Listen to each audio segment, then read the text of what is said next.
All right. Hey, everyone. Happy weekend. Hope you're having a great weekend so far. I just got back from tattooing, or being tattooed. So let's get to it. We've got stuff to do. Hope you're having a good one. Patisserie babe. Good to see you. Congrats on getting first. And I hope dinner making goes well.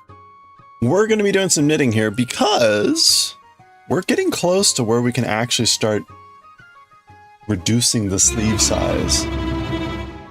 So I want to get where we can. Later we're going to be working on our postcards that we were making, postcards to people. So we will be doing names and we will be doing other things. We also have our prints that we made. So we'll be finalizing those postcards because I want to start sending those out next week.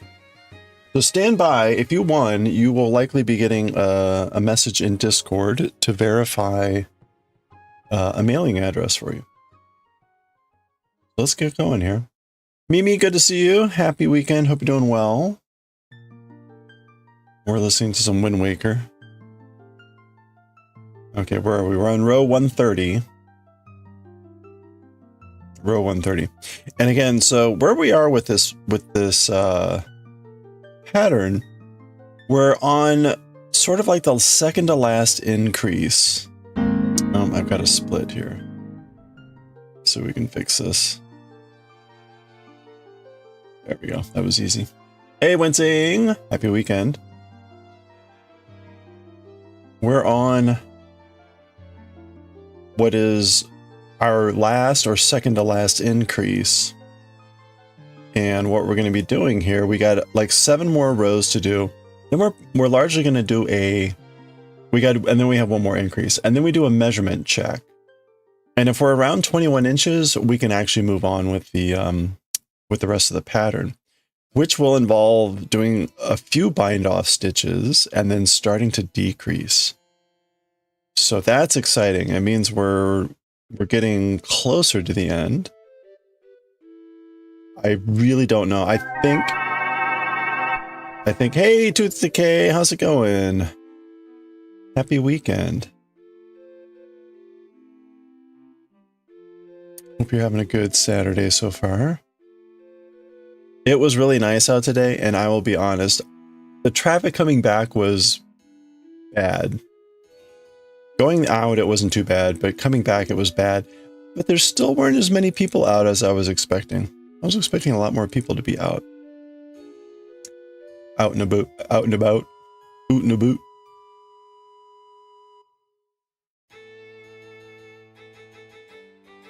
How beeth mine butt cheeketh? It's pretty sore. I took some Advil. Today was largely on the back and the hip and the side. So. Oh no, you're on, you can't count to 25. Oh, I'm sorry. Oh.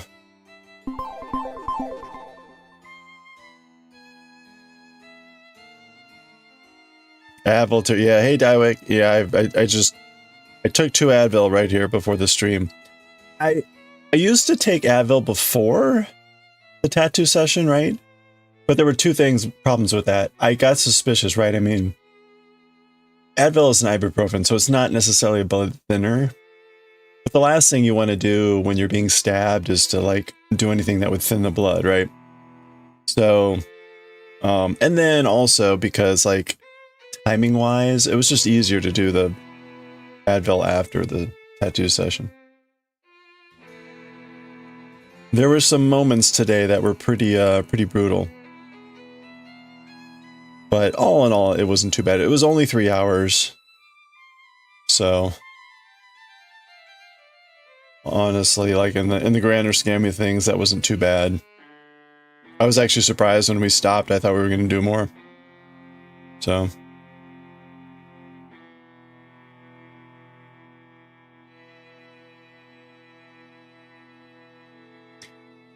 will I be able to sit? Oh no, I'll be fine. It's fine. It's not that bad. The only time I ever had real problems was on my elbow. And the only reason that was a problem was because the elbow swelled up so much that, and it was my left hand, my dominant hand. So when I was trying to eat, it actually got hard to get the spoon or whatever fork to my mouth. And, you know, in that case, you just switch hands. But that's like that's kind of the only time I can remember where it was like, oh my gosh. Or like after pain. During pain, whew, there's been plenty of like, oof. Because basically like, oh, see, look, I just reverted to knitting. Once it's done, it's more like a sunburn. At least that's kind of my feeling on it.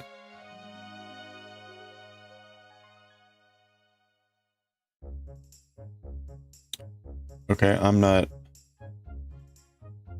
don't like the way this is looking.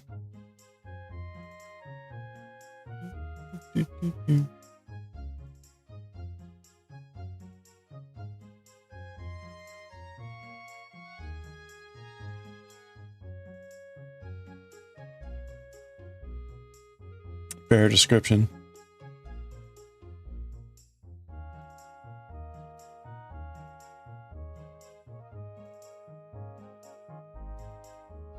It's also interesting. So when I had my arm done a few years ago, oh yeah, right, of the pain.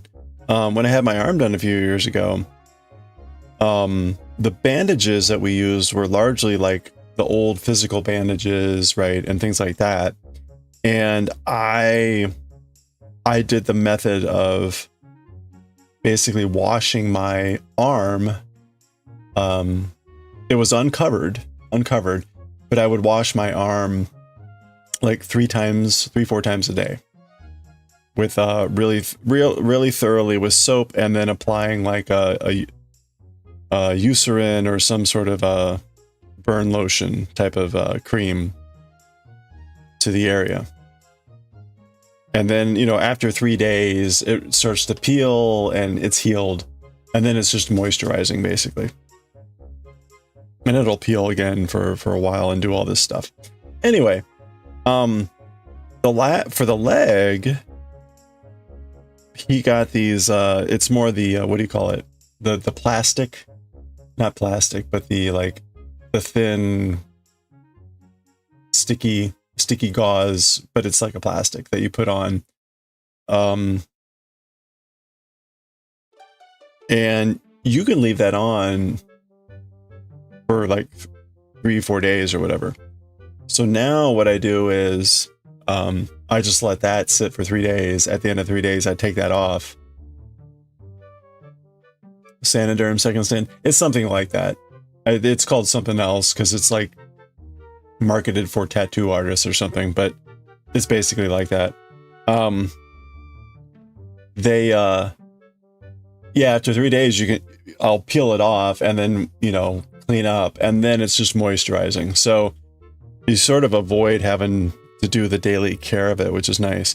The only thing you have to watch out for is if it's particularly, I'm sorry if anyone's eating, if there's particular amount of liquid that forms, put it that way, it can be a little bit problematic with the second skin stuff, but otherwise, and if it gets really bad, you have to like take it off and put on a new one. But even that's not bad. So anyway, point being is, which was good because it was easy to do that for my arm, like wash it 3 times a day, because it was just taking, one arm washing another, and it was easy to do in the sink. With the leg, it's like, yeah, you're pretty much having to get in the bathtub to do that properly. And a lot harder, a lot more difficult to try to arrange that setup. So. You can't leave it on that long. It's a weird sensory thing. Oh, yeah. Well, I like it way more than the other thing, because the other bandages that we had for the first night, I would leave the bandages on for the first night. They were soft, but they had little tiny prick, like it would feel like, little tiny needles or something like that, or little poking at the skin, and it would always keep me up all night. So I much prefer the Sanoderm, and I fortunately don't have any other issue with it, so I leave it on.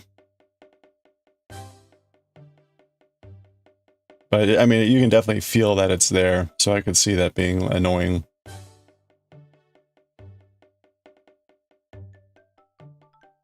Yeah, it was the first night after the tattoo for my arm was always just so uncomfortable.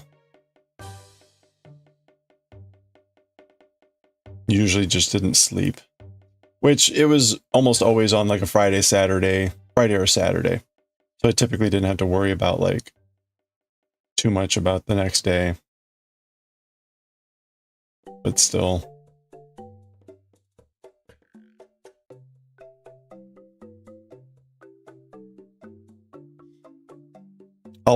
Tonight, I'll probably put down a towel in bed just to be safe. Just in case like the bandages leak, which can happen.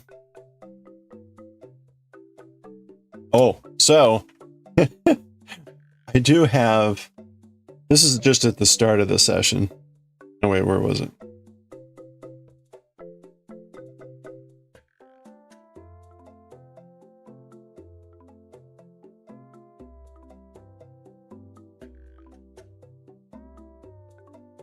Let's see, which one? There we go. So there we go. He was working up here.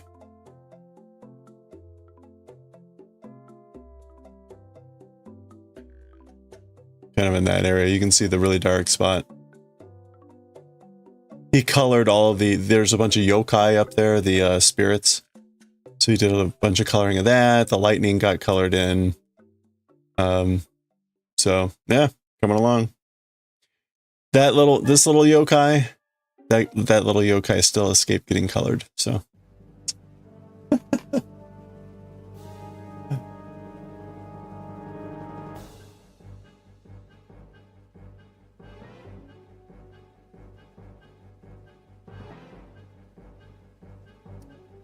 All right, let's see.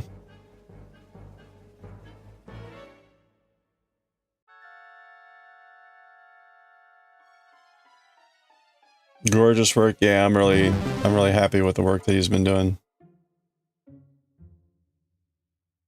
I just have to sit there and suffer. Hey, Semi. Hope you're doing well.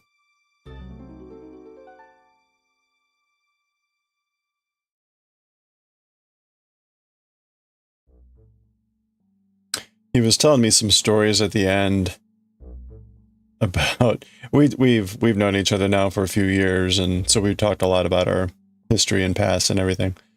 And as you might expect, you know, he's probably 50, 53. He's just a few years older than I am. He had a lot of pretty crazy experiences when he was younger. He was just telling me something about, like, when he was in his early 20s down in Texas and some of his crazy roommates and the things that they did.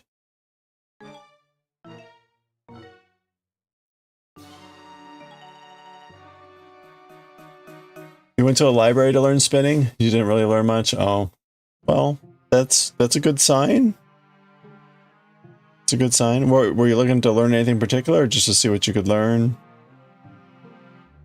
Oh, it was an intro to drop spinning. Yeah, I was gonna say you definitely didn't need that. Oh well.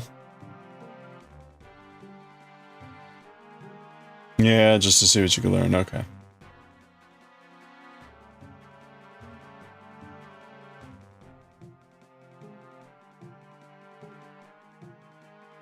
Ooh, next class is dying. Oh, that'd be cool. I got the dies, but I never got around to actually getting to dye anything. We will get there eventually, because that would be part of the spin to win step.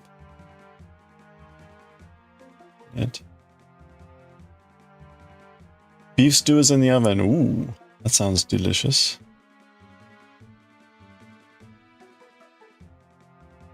Same, you have the dies. Yeah, I guess I'll get to it eventually. Like so many other things.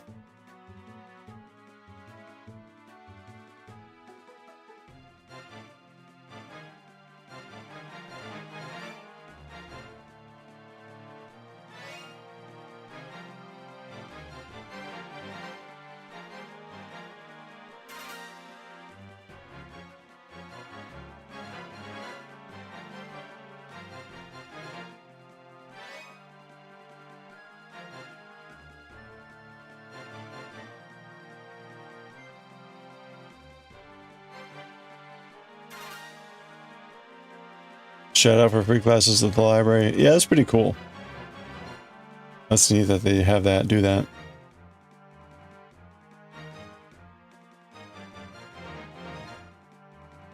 Oh yeah, you're a Asiago bread.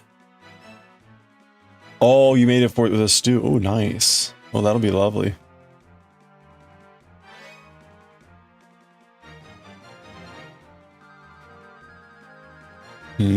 Sounds delish.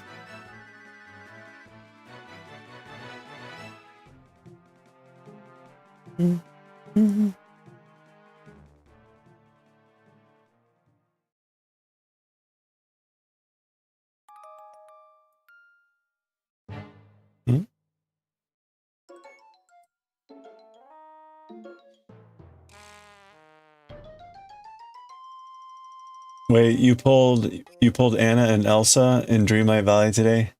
Is that some sort of Disney thing?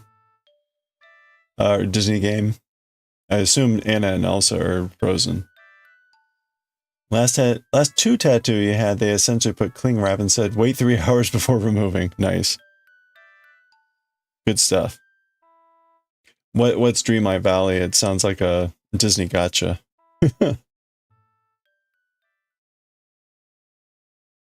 Either way, congratulations.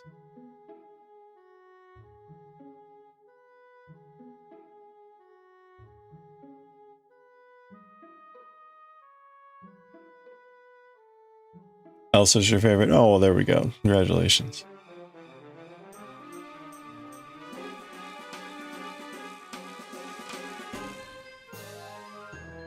Yeah.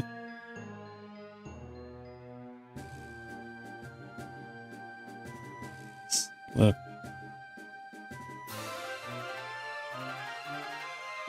My tattoo guy is very, very keen on hygiene and sanitization, so it's nice to. He'll change gloves multiple times during the session, and he's very clean and cleans up and all that stuff. So very well protected when it comes to germs. You do unlock different characters, you don't have to pay for them. Oh, okay. You just complete quests. Alright, well that's nice.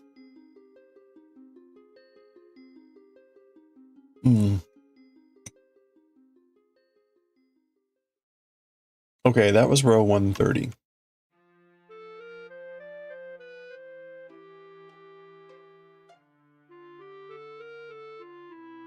I was hitting the wrong button. Ah, okay, we're fine.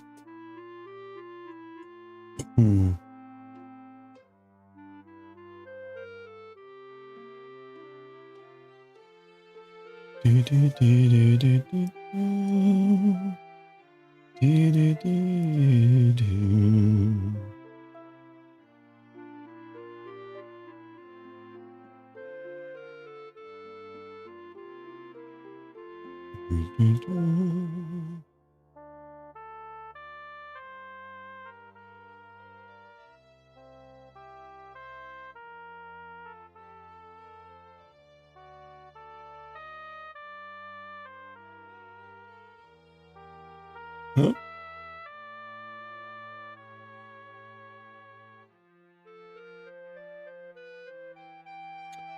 I am not sure what we're going to do for manga today, since we're starting about an hour and a half late. Actually, more like 2 hours late. Don't really have like the normal amount of time for everything.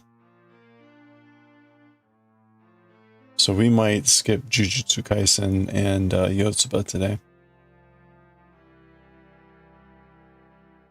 And do those tomorrow. So we may just do some more crafting here and then end with some Galaxy Express.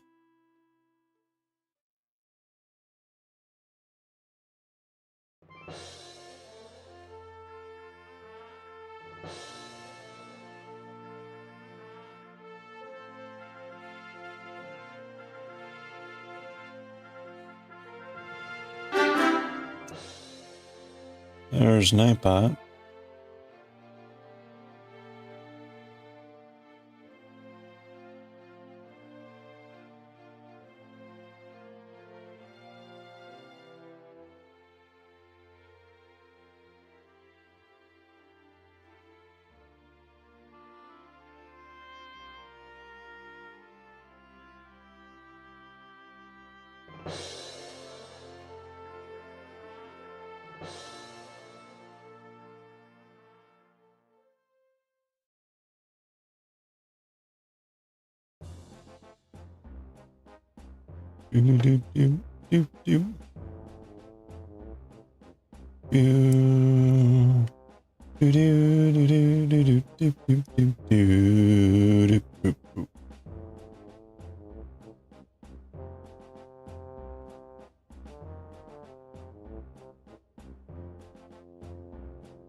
There we go.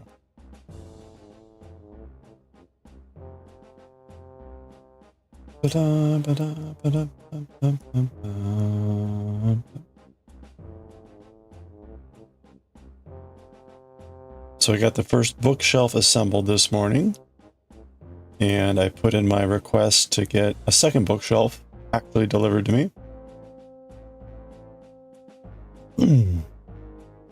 For whatever reason, Amazon's auto issue system can't handle the fact that you did not get like I gotta phrase this correctly. If you ordered like 2 or more of the same item, there's no way to say that you didn't get the right number. So it'll ask you like, was an item missing? And the answer is yes. And then when you click on the item, it thinks it's missing all of them. And so then it says, well, then you should check whether the package was delivered. Like, no, I'm missing one of the two. One of the two. There was like no way to tell that. It was so annoying. So eventually I had to get to like a customer service person.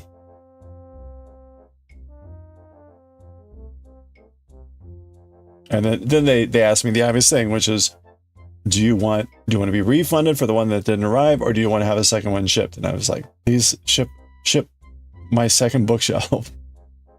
Do need the bookshelf. I ordered 2 for a reason.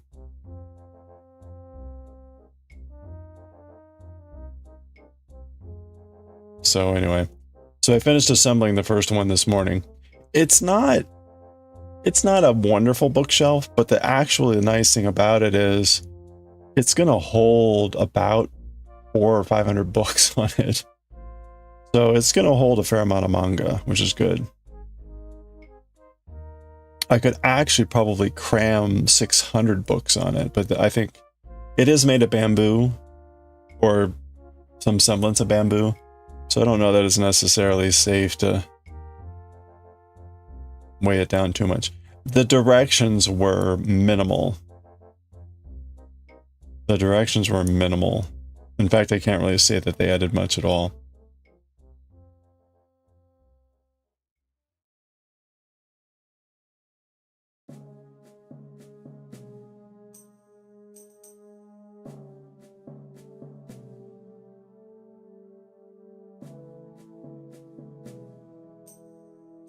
I was also surprised that it actually all fit together. It's one of these types of things where a lot of stuff is bolted together.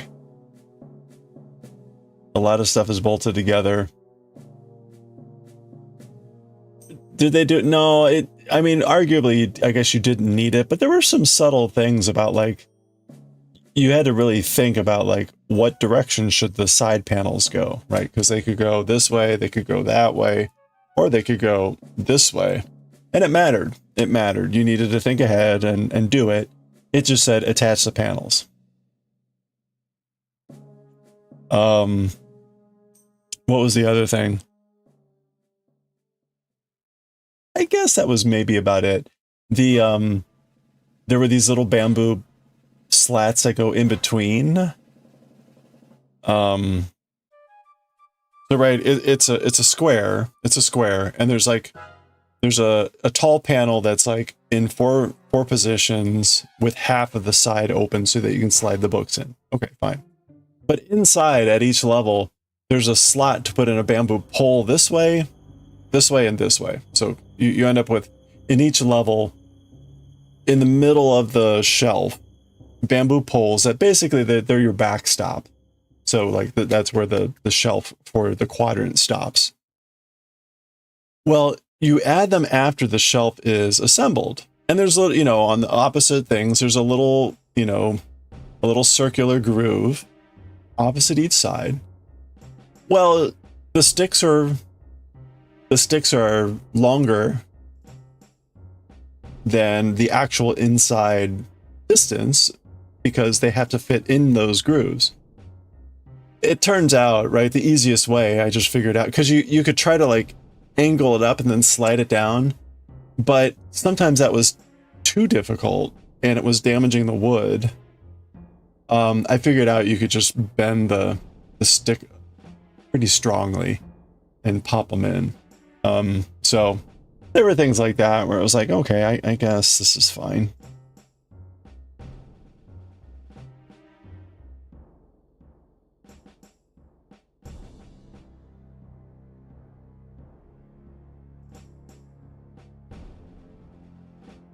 Honestly, like the only other thing that the directions really told you was on the very bottom.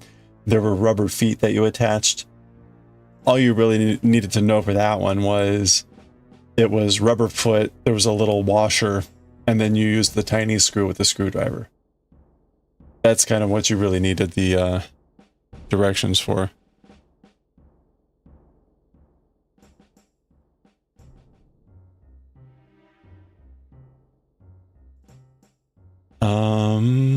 What am I looking for here? There we go.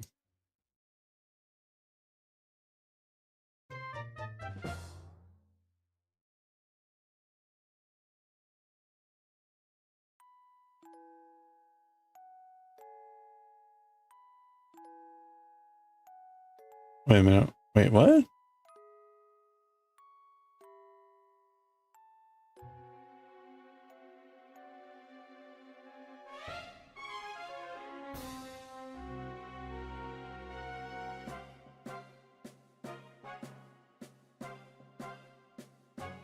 There we go.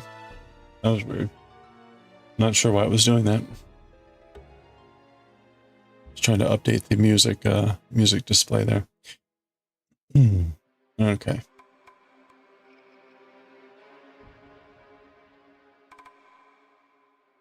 Anyway, the so it looks like it'll be good for manga. But I think it'll also be good for yarn. So one of the things, like currently I've got a couple like baskets that I've got yarn in. The problem with baskets is they've got a large footprint and but they sit on the floor. And so you can pile baskets on top of each other, but it's not that great. So it might be nice to try to put yarn in this tower. We'll see. Maybe that won't be such a great idea. Yeah, all my other bookshelves are for like books. Like I don't have any like good craft storage space. I've got a bunch of alpha shelf stuff that the previous owners of this place had put up, but that's already like full with a bunch of stuff. I mean, I could remove some of that stuff in the other shelving and put the yarn up there, but I think having the yarn on the like rotating bookshelf would actually be pretty good.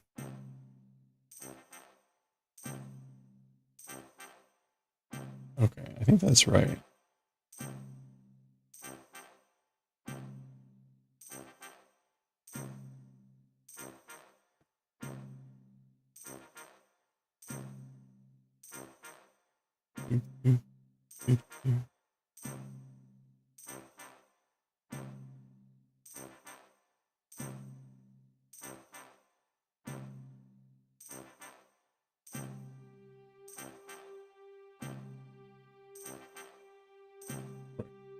Oh.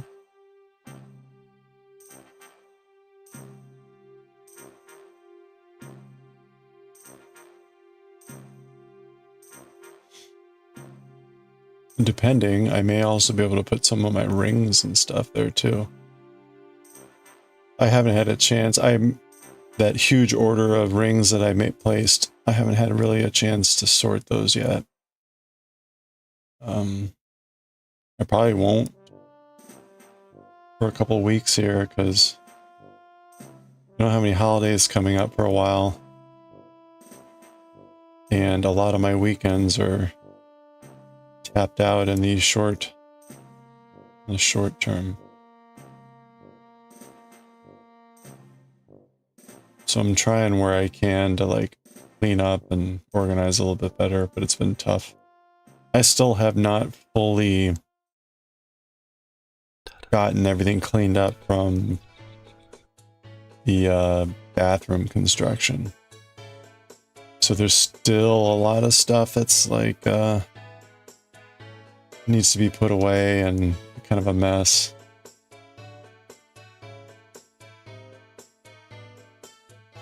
Oops, I keep wanting to slip that now. Funny.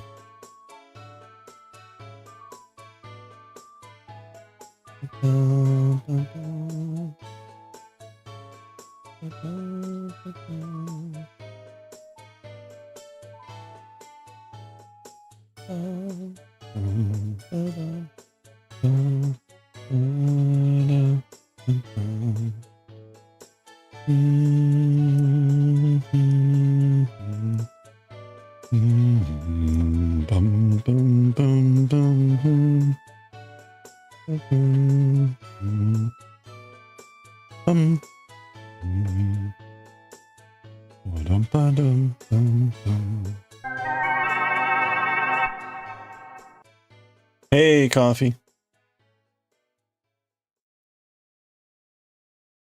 Your parents are coming over tomorrow. You need to clean. Uh-oh, good luck. That's the worst. That's the worst.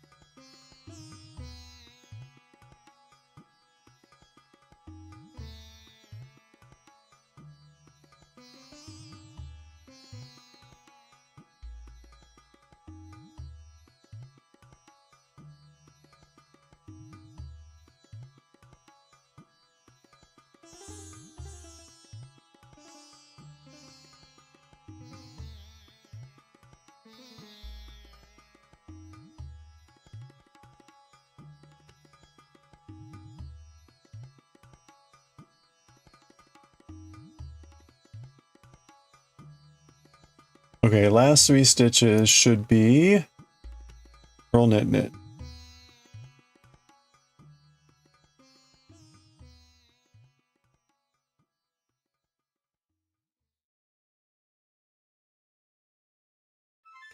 Ooh, I forgot to put in my my unavailable dates. Hold on a second. What is it called? Planning Center.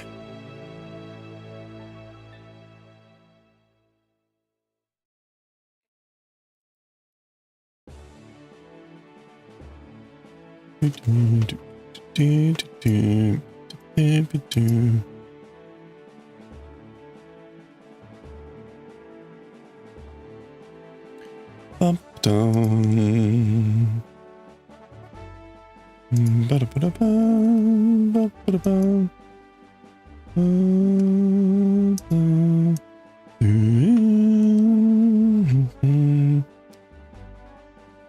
Okay, let me look at my calendar.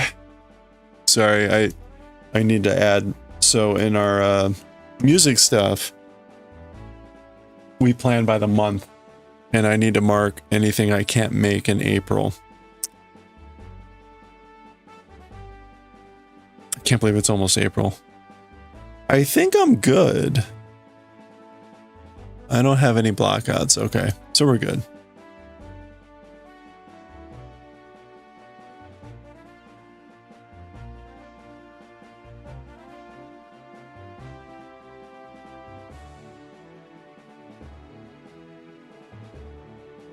Ooh.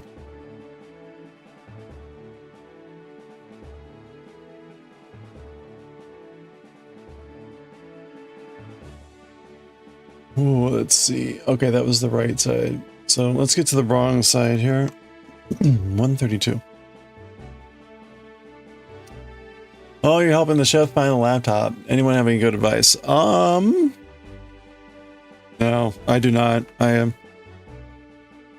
Depends on kind of what you want to do, what you need to be able to do, or what you want to be able to do, and kind of optimizing for that.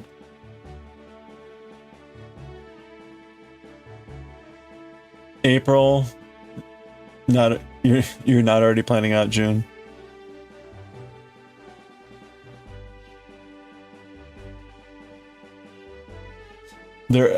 Yeah, there are things that I have planned out that far, like my niece's wedding is at the end of May.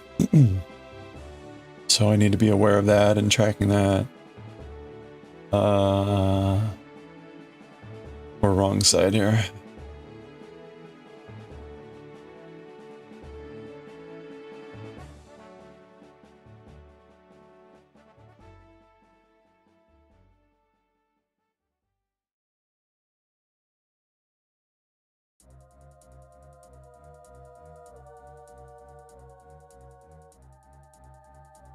You're technology impaired. You have 2 weeks of PTO in April. Nice. I wish. Easter's in April, so that means I'm going to be on for a lot of music stuff. And then we have our yearly big annual meeting fest. And although I shouldn't have to do anything for it, I am like currently responsible for something. Anyway, yeah. I won't use it for anything other than Twitch and his cooking course.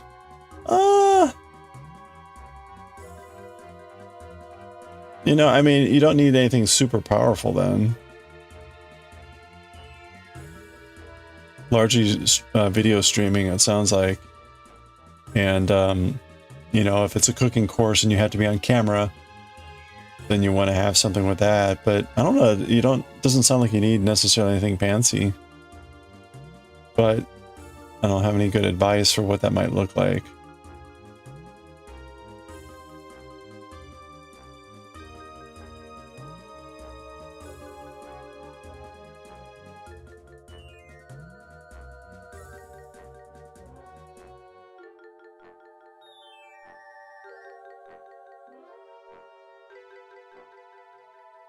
You combine it with the Easter public holidays, so there's 2 free days.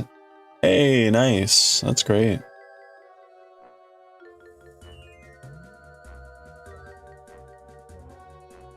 I will probably try to take off after that, so probably early May. But we'll see. There's always, everything conspires to like not be able to take time off. There's always crap going on.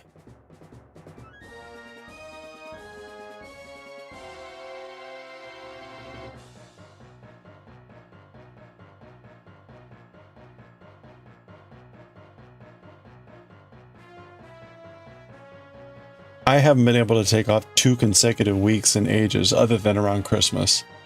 Christmas I can take 2 or 3 weeks off, but that's just because everything's so dead. Otherwise, I found like 2 consecutive weeks, it's too hard. It's too hard. People, shit happens. It's like, oh no, you gotta do this, you can't go.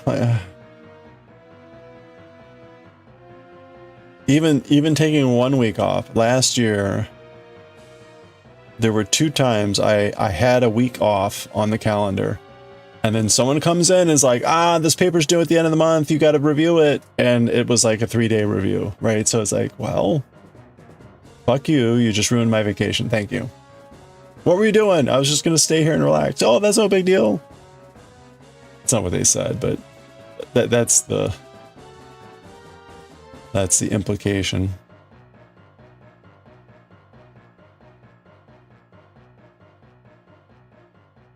Yeah, I'm tired of that shit. That's part of my old job, though, so... Well, what should be my old job? I'm still doing my old job. You're gonna say last you had Easter off at work? And you were on bed rest, so not really in... Yeah.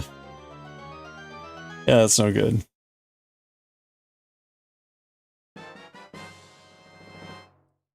How did you spend your PTO? Sick in bed? Oh. Convalescing?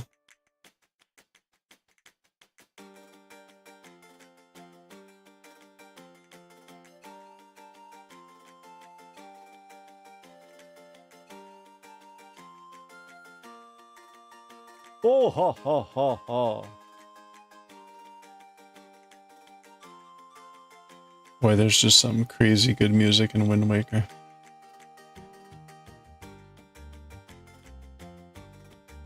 You watched the war game YouTube vid. Looks like a fun job. Yeah.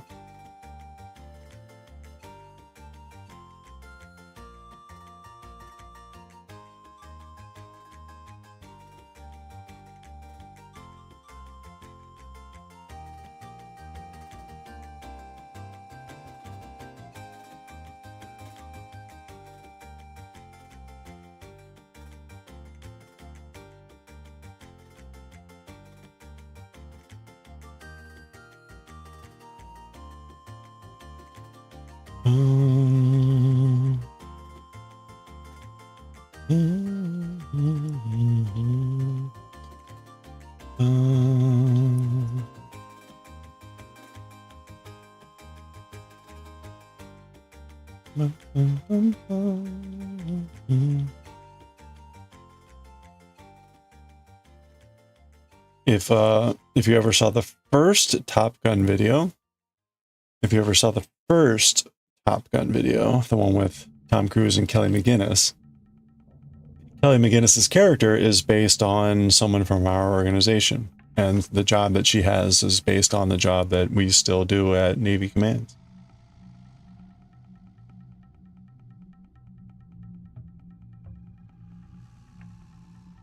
You couldn't eat or talk for a month? Oh boy, yeah, that's brutal.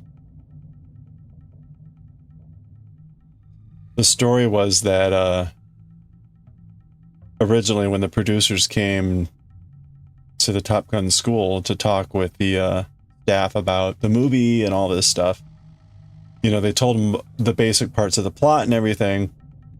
And at the time, in that early part, the love story was between Tom Cruise's character and Kelly McGinnis's character, but Kelly McGinnis's character was someone else at the command, like an enlisted.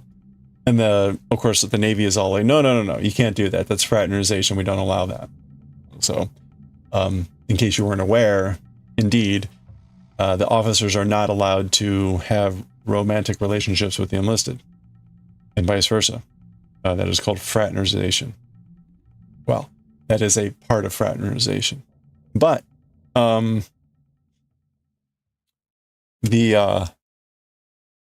so the producers are like, well, then like what do we do? We need to, this is the key part of the key relationship in the movie. And the admiral at the time said, well, use my representative from this organization. And at the time that person was Christine Fox, who went on to be the head of our organization. And she was also briefly the acting deputy secretary of defense. So that was much later. But anyway,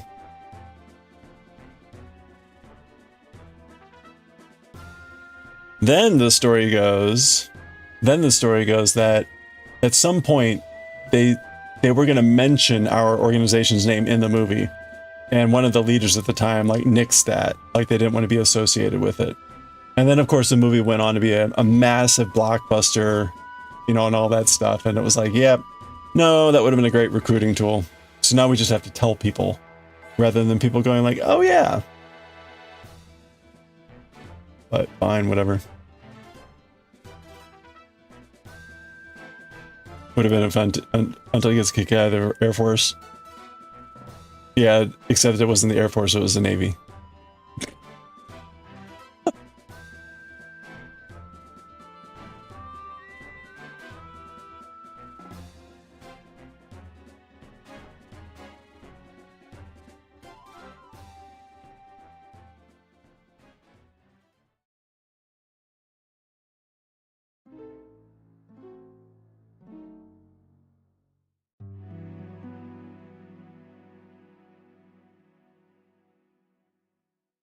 Anyway.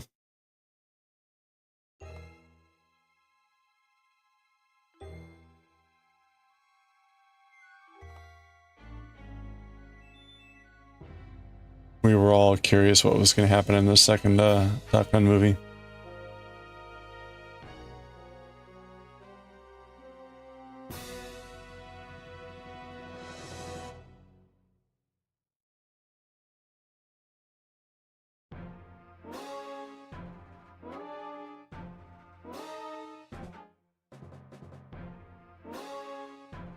You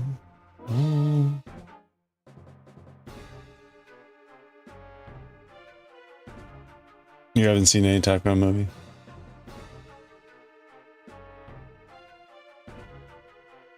The first Top Gun movie is like the pinnacle of 80s movies.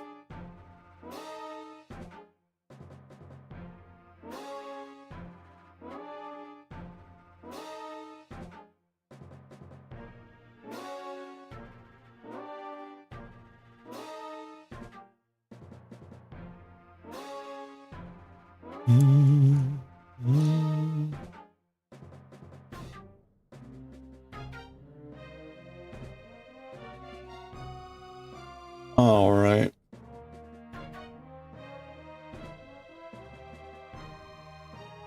Uh-oh. Oh no. Wait a minute. What? Wait, what's going on?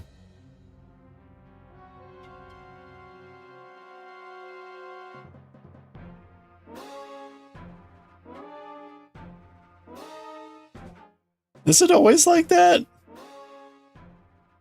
I guess it always is like that.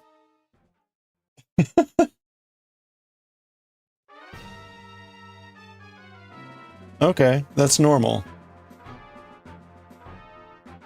Apparently.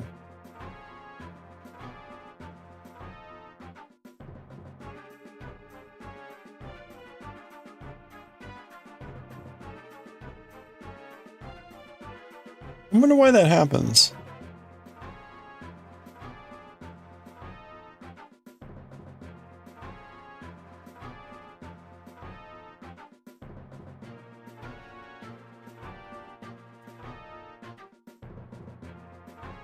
I guess maybe it's just a little bit more exposed at the moment or something. You weren't born in the 80s? You reciprocate the confusion? Yeah, I don't know. That's weird. I thought I was expecting to see like bumps on the other side, but they're not there, so I guess we'll go with it. Okay.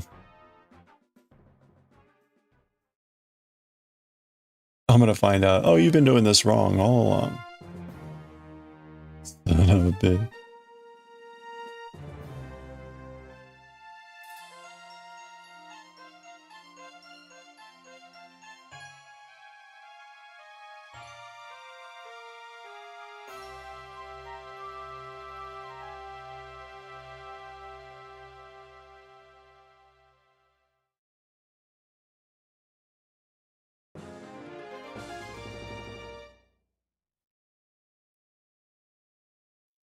Oh,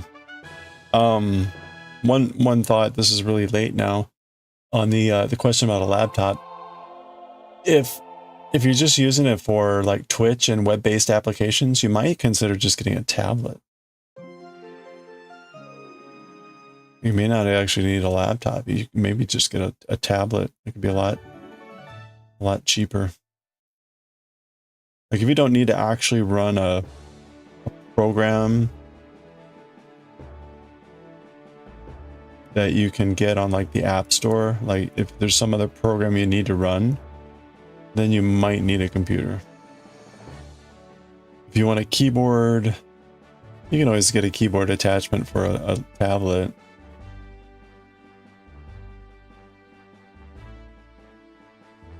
But you may be able to get away with just having a tablet.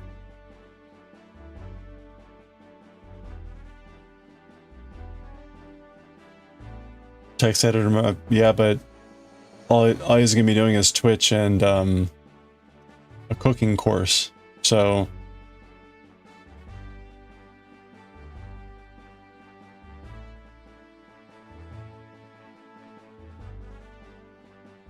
it's,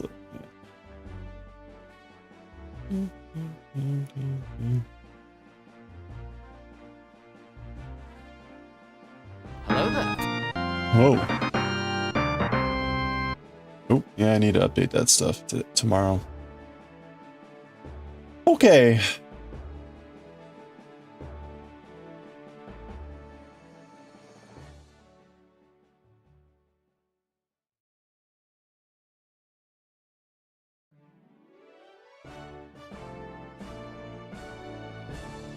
All right.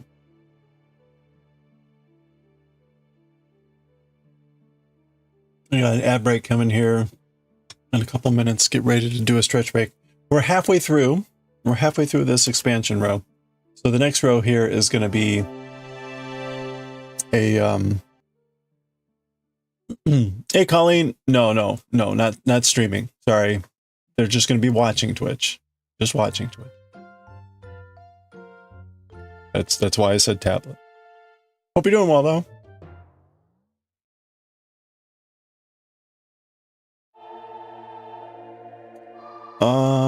Does that look right? He's been borrowing your tablet and he really is an IT moron. You had to have him all the time. Well, I was gonna say, yeah, and then if a tablet's been fine, then I would just go with that. Like I don't think there would be a need for a laptop.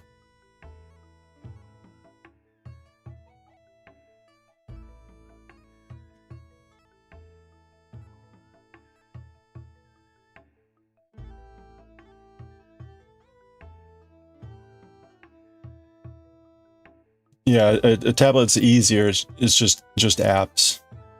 You don't have to worry about configurations and all that crap, presumably.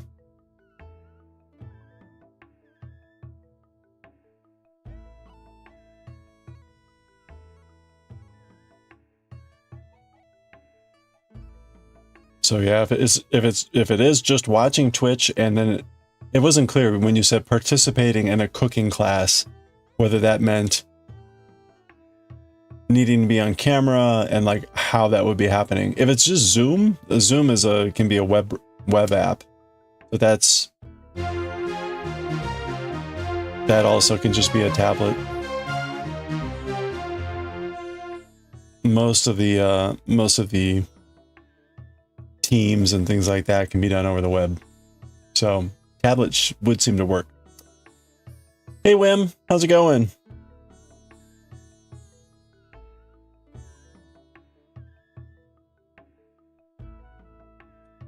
He can't figure out how to download the apps. Well,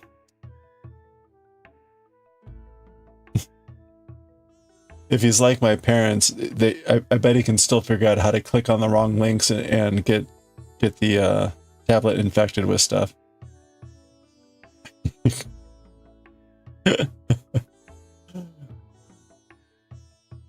Yeah. I am very fortunate that my brother lives near my parents, because like when I called my mom on Sunday to have her to talk, she had said my brother had just dropped by to help fix their tablet and get it working again. Like, it's largely why, like, I've told them, like, you can do banking and stuff on your computer, but I would recommend that you do not do that. Like, I do banking on my computer, and I also try to keep that computer that I do the banking on very secure, or at least as secure as possible. Reasonably secure. But if I'm having someone just randomly clicking on stuff, like, oh boy, get ready. That's not a good, all good. Oh, nice! Cycling 50 kilometers. Your back had enough after, oh no, halfway through. Stop downloading Candy Crush clones, Mom. At some point, I had to tell my dad about, like, yeah, you know when you're on a website and you see the thing that says, like, the flashing thing that says your computer is infected? That's not real. It's an ad that's trying to, you know, trick you into clicking on it so it can actually infect your computer. He's like, oh. Like, there was that moment, it was like, this is like the reverse, don't cross the street without looking both ways, right? Or look both ways before you cross the street. There was that moment where it was like, yeah, I need to have this talk with my parents about, like, the dangers of the internet and what to do and not to do. Which was only moderately successful because, yeah, anyway. Help, it's doing something it shouldn't be doing was one of the thousands yeah, I'm sure. The flashing banner that says you're the millionth visitor. Nice, yeah. All the things, like, just like, don't click on anything.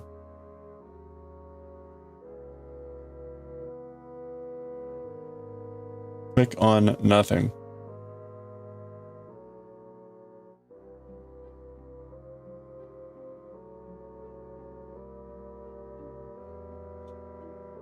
His mobile phone is from the last century. That might be safer.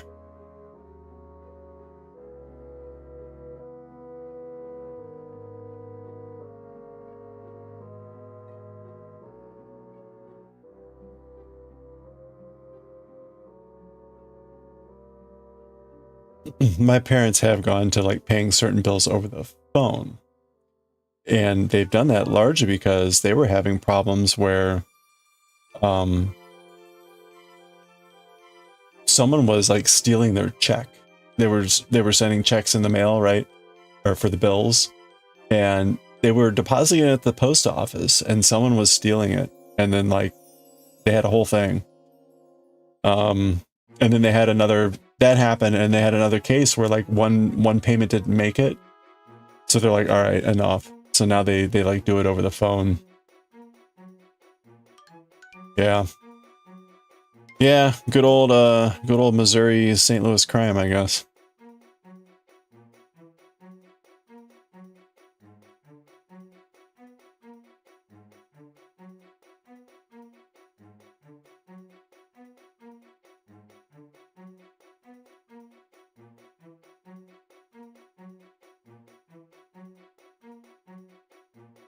I think I only pay one bill at this point by check, and that's my utilities, and that's largely just me being lazy about setting up the online thing.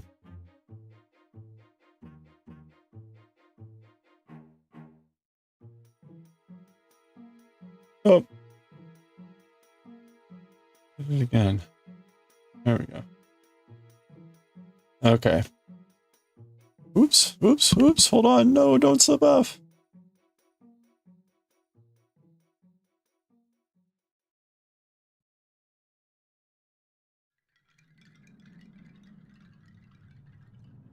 He didn't know what Twitch was until you showed him? Oh, well, that might not be so unusual.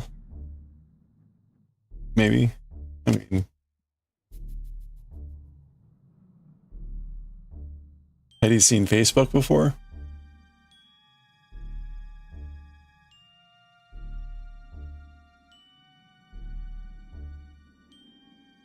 That's pretty impressive nowadays to like not be aware of.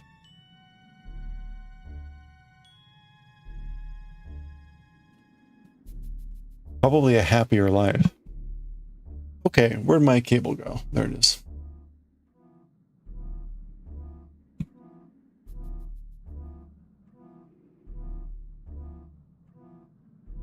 All right, we're halfway through. And we're on the part that's going to close this together. So the first two stitches are going to come to the front.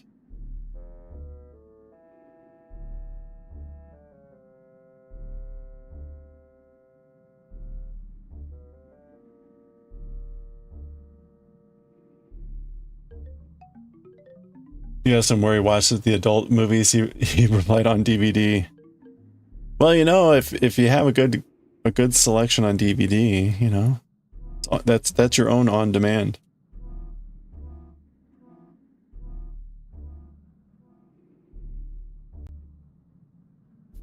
I have a very large music CD collection. A good chunk of which is I've uploaded to YouTube. Or music, YouTube music. Which is actually it's what we're listening to now.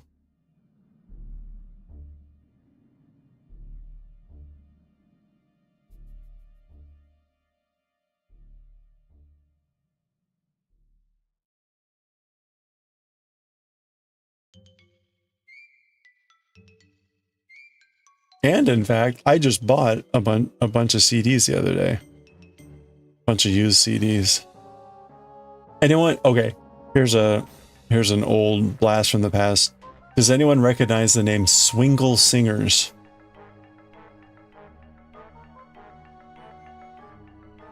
The Swingle Singers. Anyone?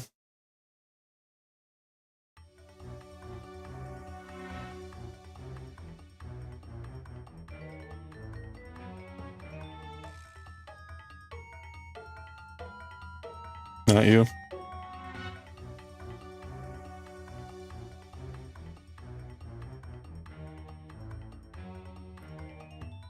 All right, well, I will hopefully over the next couple weeks be getting a bunch of used CDs from the Swingle Singers. They were a vocal a cappella group that did sort of like upbeat contemporized versions of classical music, particularly Bach.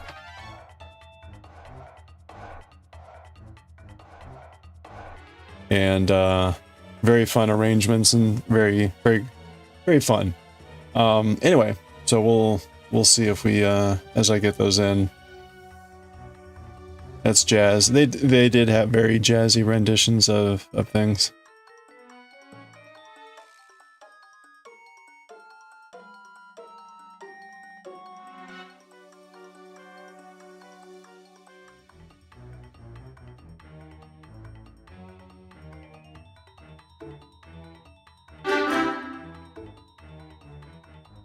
Hey, Crafty, how's it going?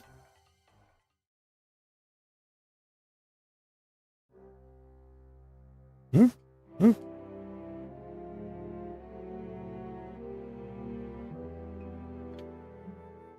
sure you have one of their CDs? I had never picked up one, but I was just listening to my classical radio station on Friday, and they were doing their pledge. That seems like a big hole there. Is it normally that big?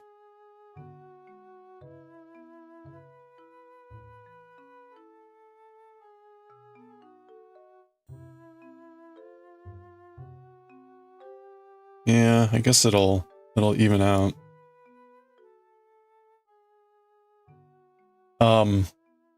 I never picked up a CD of theirs, but they played some music of theirs. I'm like, oh, I should check. And so there were a bunch of really cheap CDs. So ordered a bunch. Good. Cables.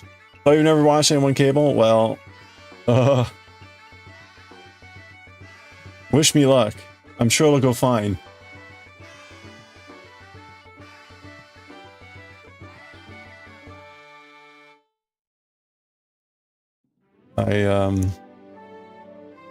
This is actually a cable heavy row. This is a cable heavy row. Okay, so you can see here we're in this section that's this braided pattern. What I'm about to do is put these two stitches on the cable hook. We'll knit those, and what that will do is bring these stitches left, and then we'll knit these, and that will put them over there. So that will be what kind of flips them back. And that will be what creates the left-leaning braid there.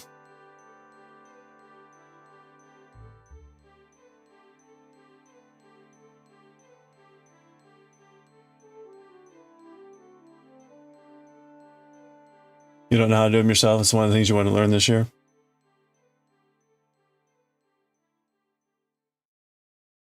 I think the hardest thing for me on cables, I just learned how to do them like last November, was I tend to be a generally tough knitter,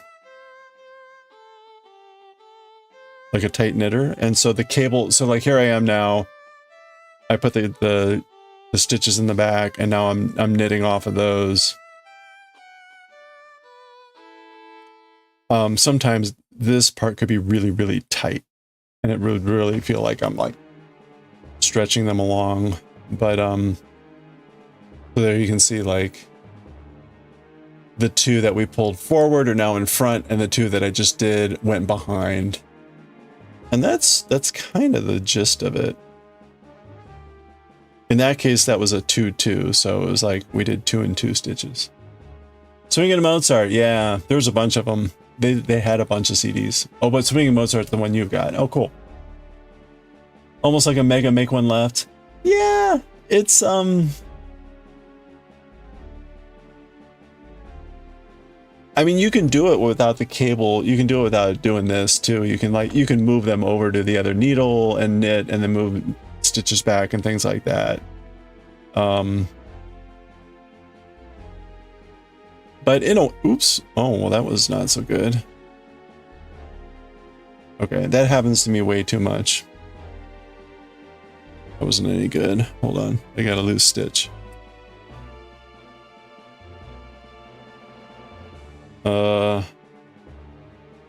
All right, this is...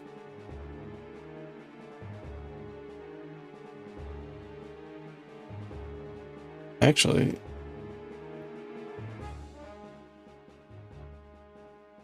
Wait a minute, what do I need to do here? This was a slip stitch.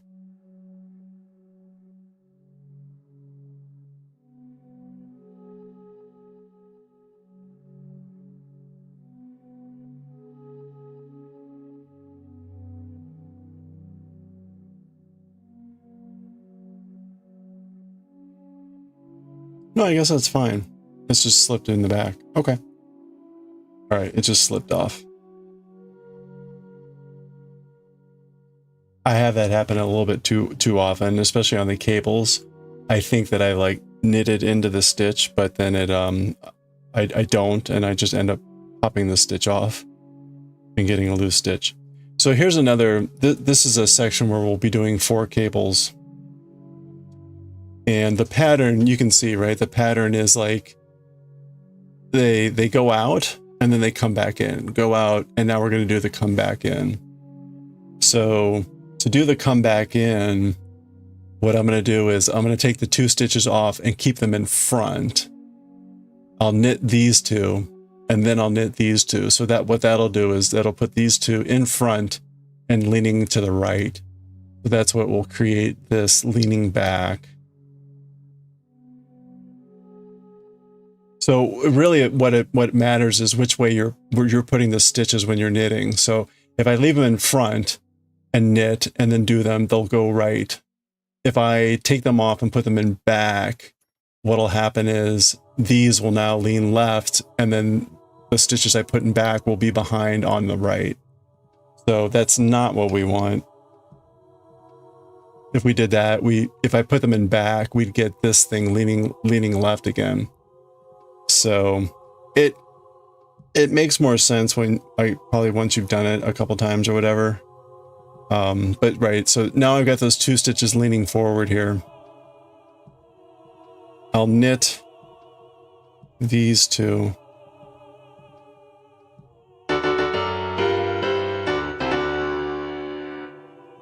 Hey Corin, how's it going? So we've got those 2 stitches now earlier, but they'll be behind the work. And now I will knit these. And of course I'm left-handed, so I'm sure that doesn't help.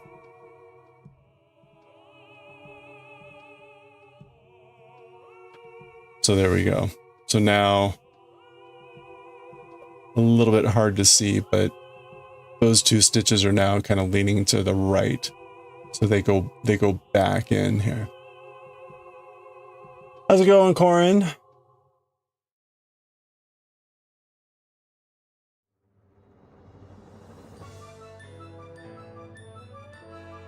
This sweater has, you can kind of see it in the picture above. It has one more cable pattern that shows up on the front and the back, but not on the sleeves. And it's a really thick cabling. With a bigger pattern, so I have not done that one yet.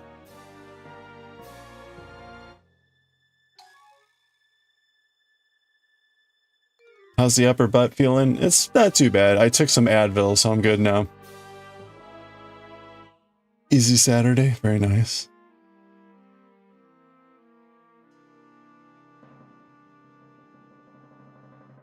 You might have to find a small cable project once you're done with your blanket.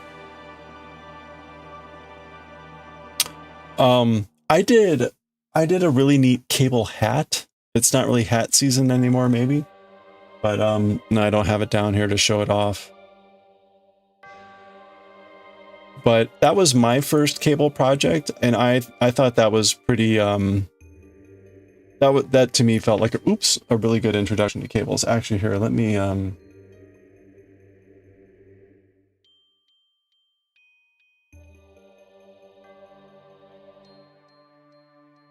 yeah, here we go. Yeah, thank you, Sammy. That's it. This is my, you can't see it very well. That thing is really small. The hat that Semi just linked, what I thought that was a pretty straightforward pattern. Where are my cable stitches?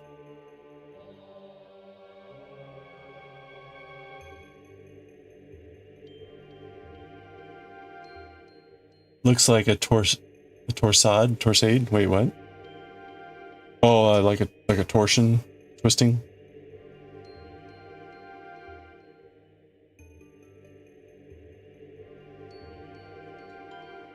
I'm sure there's plenty of other simple cable projects, but again, that one worked really well for me.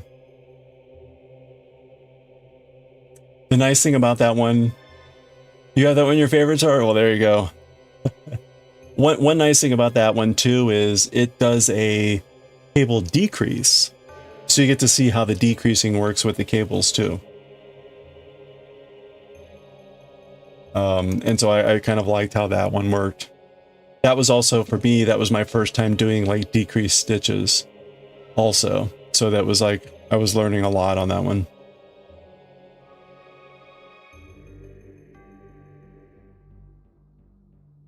You must have seen that for I Need to Learn Cables. Yeah. Yeah, it's a fun hat. Relatively straightforward. You think it's called twist in English? The cabling on the front. Oh, okay, the really big. Yeah, that picture doesn't show it off very well. Let's see.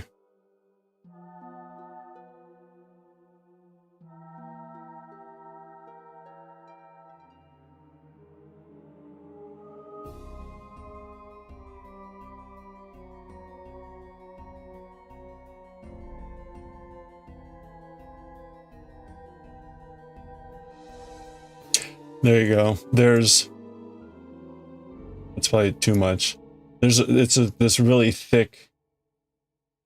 There it is. There, that's a good shot of it. This really thick cabling on the side. These are all 2 and 2. These are all 2 and 2. This one ends up, I think, being 3 and 3, so it uses more stitches on it.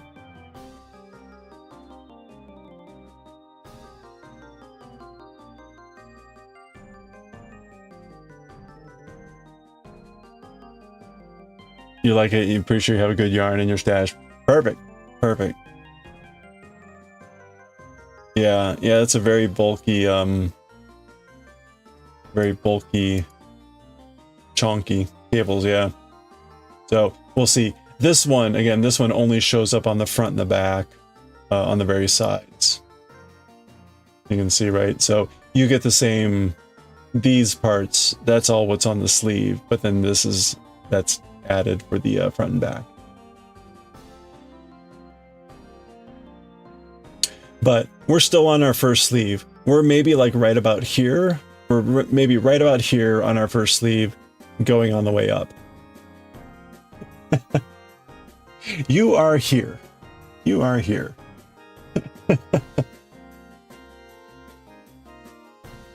I have had so many learning experiences so far. This has been my first experience too at fixing cable problems. We've had to fix multiple cable problems. It's been a very good, useful learning experience.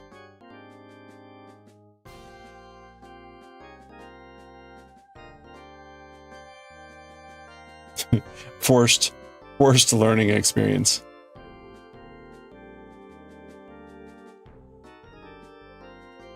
I was telling someone the other day, I think it might have been Tooth Decay or someone else, where like there are those moments in the knitting project where I'm like, well, I'm just gonna have to start over. When it's actually like a problem that is fixable. But I'm just like, No, no, I'm gonna just start over.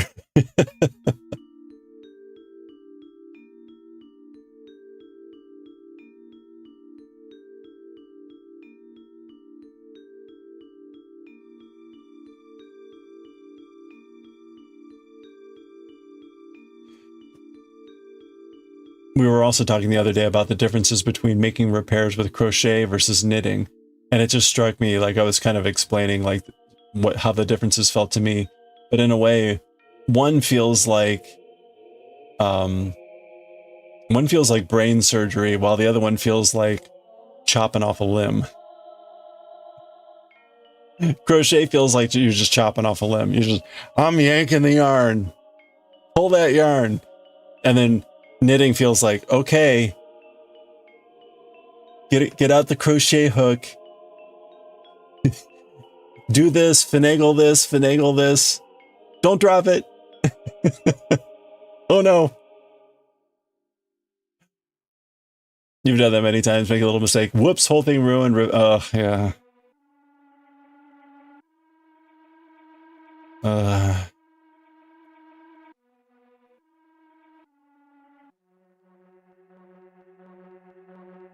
I think so far I've avoided massive frogging requirements, but there will always be the first time.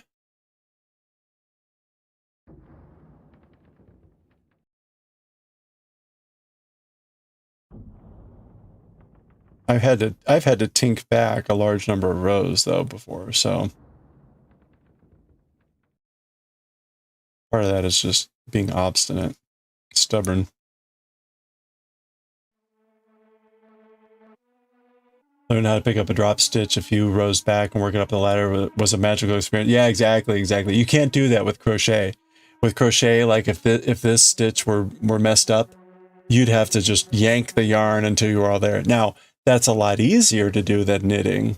Like if you were to tink back, right, that would take forever. But in crochet, you could get back to that stitch really fast. You'd just be doing the frogging, and it's very fast. And then you have to redo everything, obviously. So it comes at a cost. Yeah, knitting, it's like, you work down, you can fix it, work your way back up, and you move on. That's the first time that happened. It was like,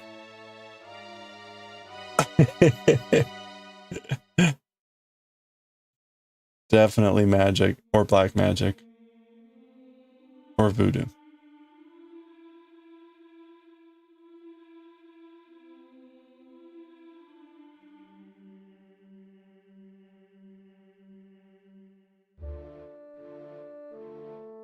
Okay. All right, so that's the end of that cabling section. There we go. So now we're in the basket weave section. The basket weave section for this pattern is where the increases happen.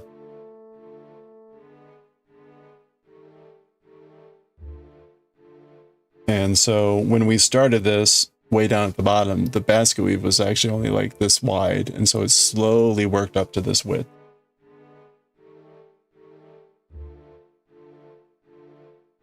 Okay, I knitted and purled.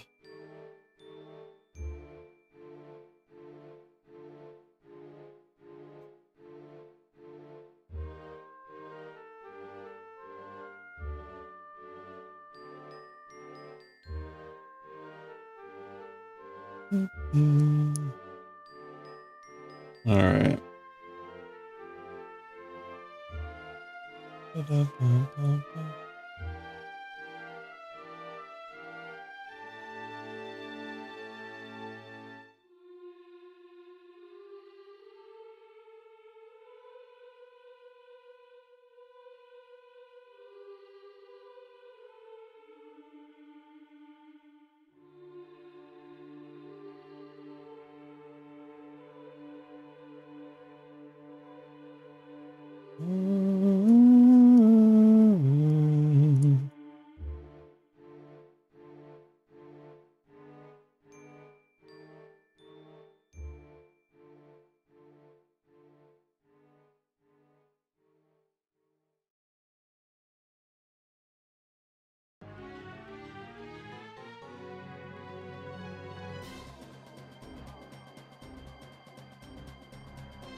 Okay. Purl 2, and then we're at the end. Our ending is to purl and knit 2.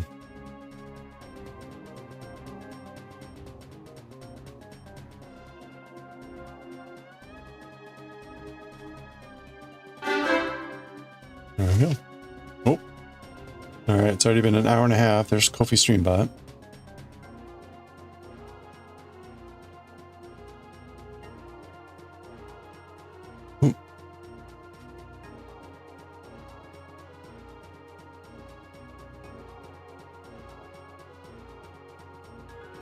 Okay, so that was the, oops, that was probably the hardest row.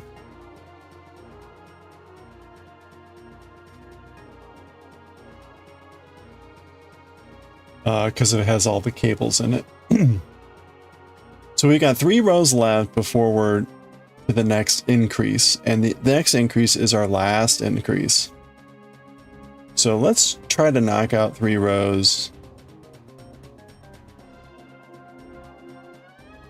Gotta knock out 3 rows here. You're gonna head off to bed. Hey, have a good one, Daiwick. Have a good night. Thanks for hanging out.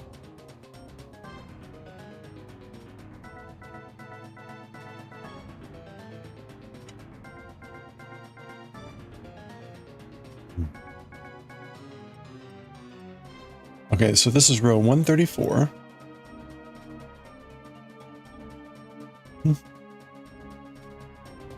Where we're gonna knit and slip and knit. As I've mentioned, we needed to get up to 94 stitches. We're currently on 92. So when we get to the next increase, that's where we measure and see where we are. For around 21 inches, we can move on.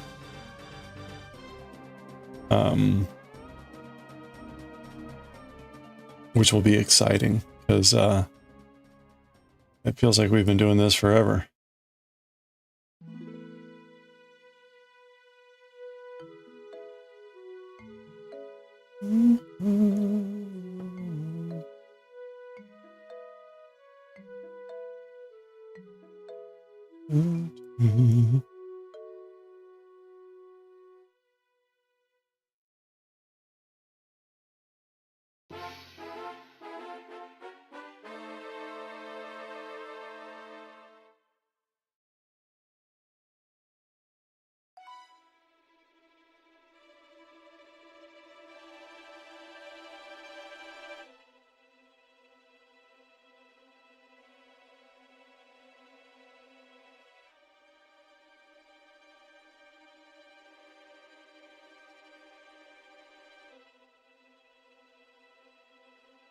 Oh.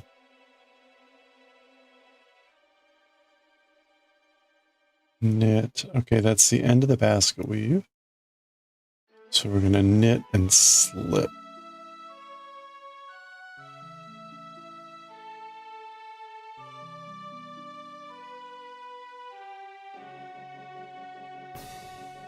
Okay.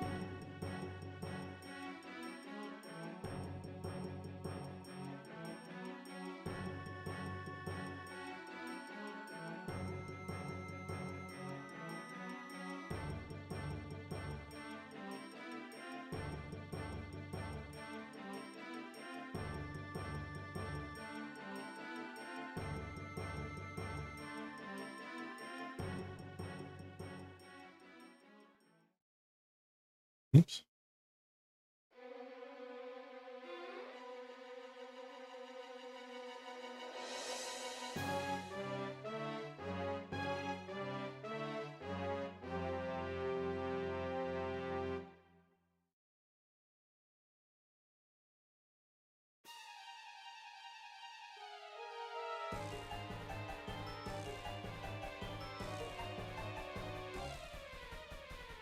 Phew.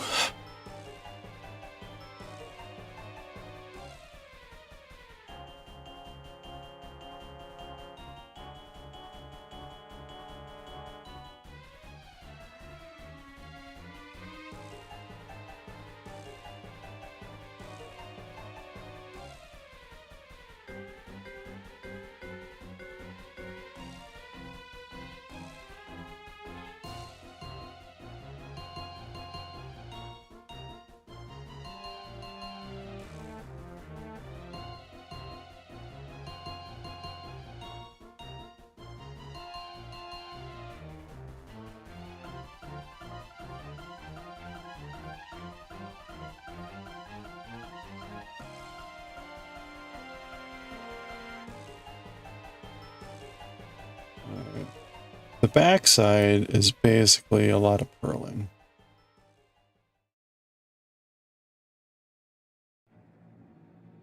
At least for the cable sections, it's all just purling. Because we want it to be stockinette. And the front side is the knit. The only trick with the wrong side, the back side, is the these section ending purls end up being slips instead of purls.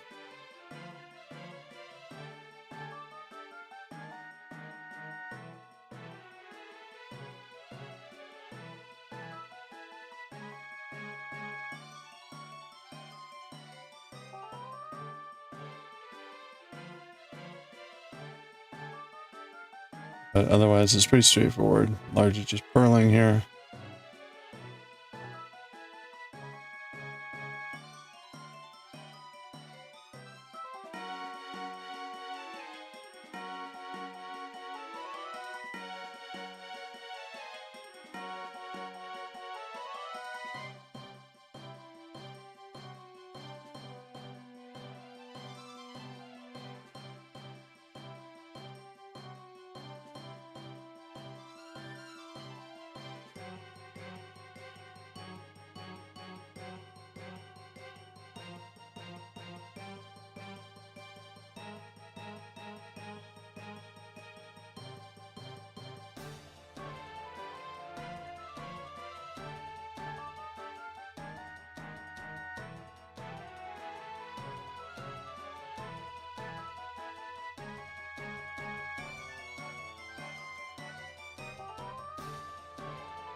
Oops.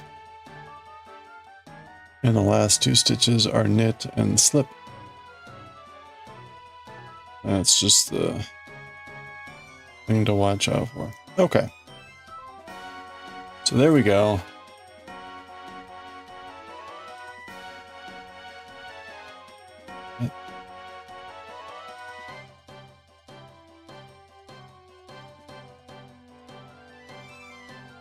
Knit.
All right, we're getting close.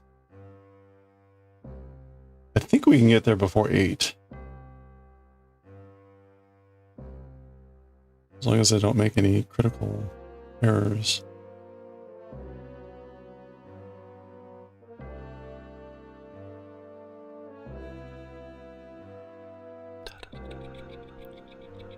Okay, our last 3 stitches are knit, slip, knit.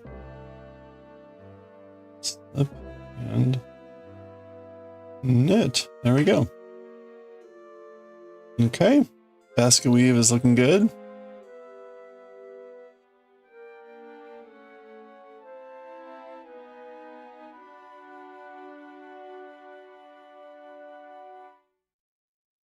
Huh.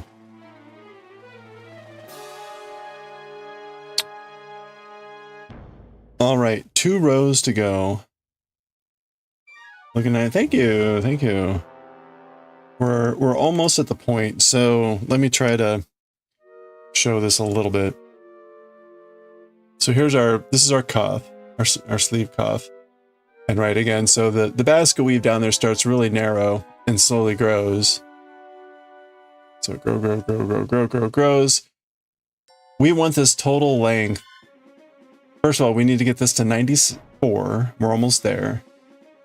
3 more rows to go. And then we'll measure. We want the overall length to be about 21 inches. So actually, let me go ahead and measure now. We're almost there. I think we're going to be good. Yeah, we're good. I could probably stop now, but I do need to get to 94. So I think we'll be able to stop after the next expansion. But once we get there, that's just to this point. What'll happen is we'll do a couple bind offs, and then we're going to start decreasing, and to get to the shoulder. So we're probably 60% of the way there for the first sleeve. I feel like I got to keep qualifying. First sleeve. Just like socks, there's going to be 2 of them.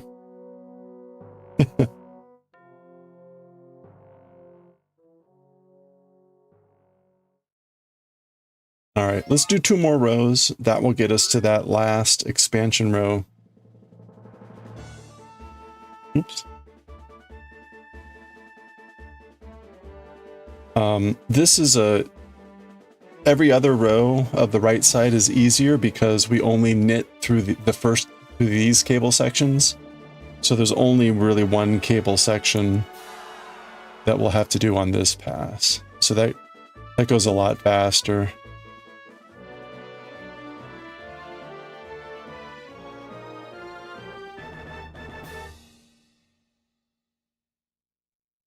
Okay, and the basket weave is knit too.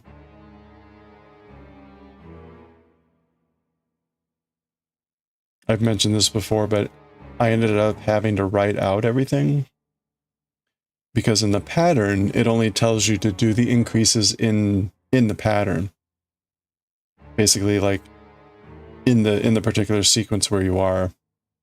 And when I started this, certainly I was not at the place where I could just do that on the fly. Like now I understand what's going on well enough that I could maybe do it. Like for instance, we're doing basket weave right now, which means if I see a purl, I'm gonna knit. But on the back side, I would actually do what I see. So, and then every 8 rows I need to do an increase. But then the increase comes last on the right side, but first on the back side, on the wrong side. So there's enough variables there that I would inevitably get something wrong if I didn't write it all down. So I have just gone through the pains of copying and pasting, and I've got a notebook page open here with all the instructions written out so that I can just plug along.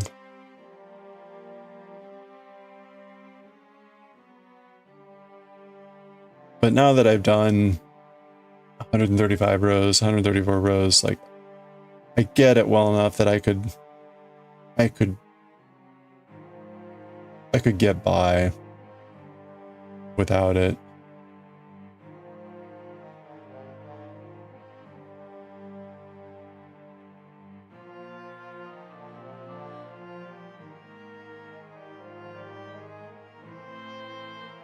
Okay.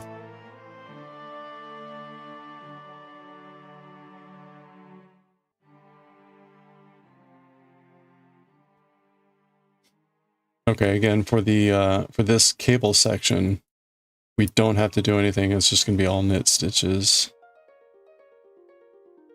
past the first knit purl.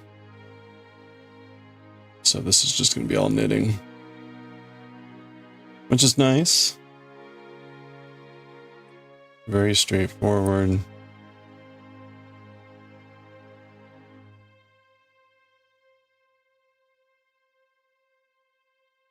Much faster.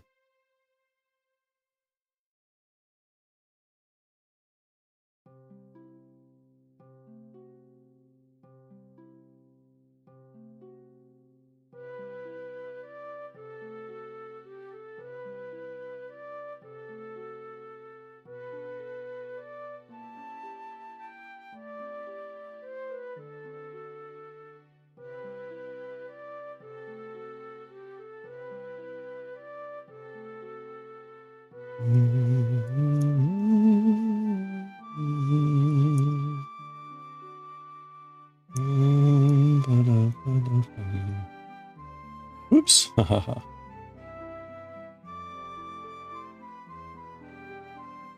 Okay. You can see when we just knit post cable, it kind of keeps the ridges going. So we'll see those puff out as they get passed further down the piece.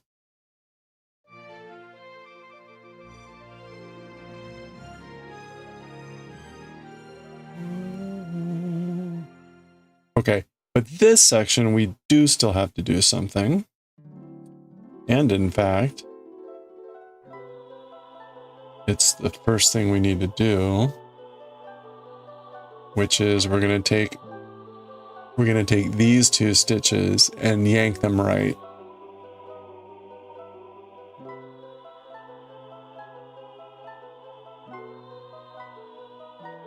Uh-oh, what's happening here? I just split. Okay, we're fine.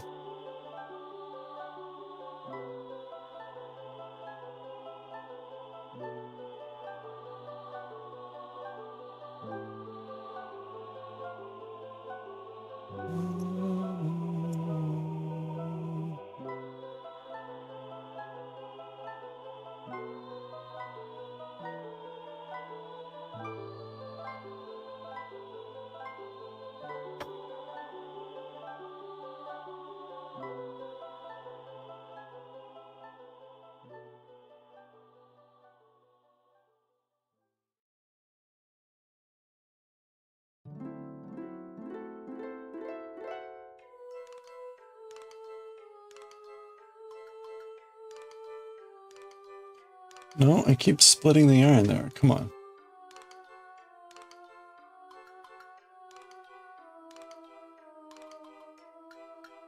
There we go.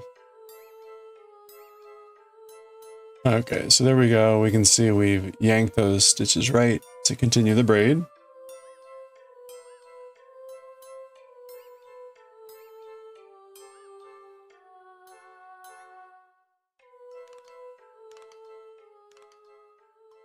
And again, in this cable section, we can just knit across it.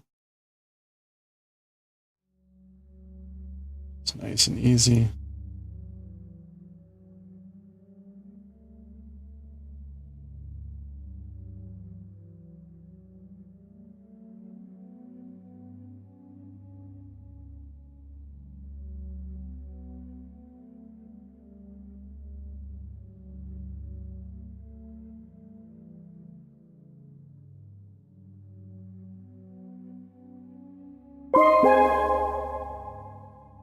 Hey, Mario. How's it going? Then, yeah, right. Yeah, it's I call this the knit your heart out row. Like, yes, just knit your heart out. Everything else feels like a speed bump. Oh, ha, ha, ha, Hope you're doing well. Yeah, good to hear it. Yeah, it's going well. I had a tattoo session today, but I've taken aspirin now, and so I'm feeling fine.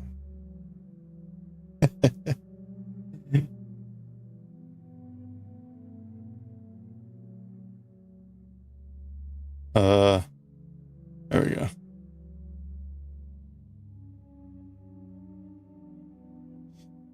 Okay, so we're now on the basket weave portion.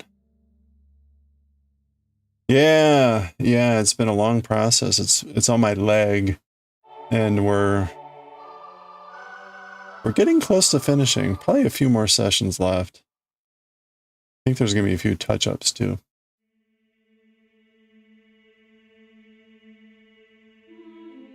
We've been on the butt portion though, so it's a little bit tender, shall we say.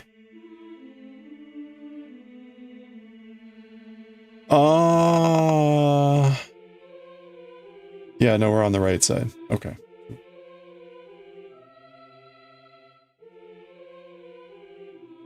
got worried there for a minute.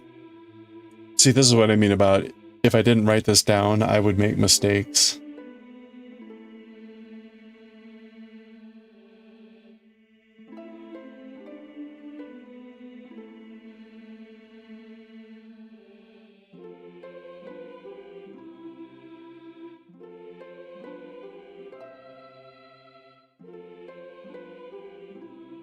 You would think basket weave should be relatively straightforward, right? It's just like alternating stitches, but the fact that you do the opposite on the right side and the same on the back side is always what I have that momentary paralysis of the brain where it's like, wait, no, that's fine.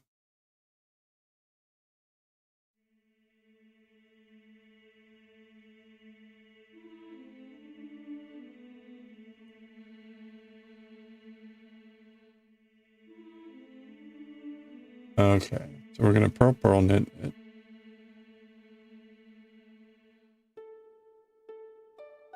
And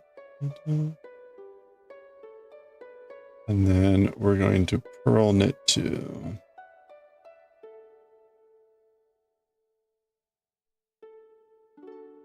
Mario, you had a bunch of stuff going on, a bunch of projects going on. What are you currently working on? All right. All right, let's do the back side. This is the last, well, not the last backside, but this is the final backside before the next increase.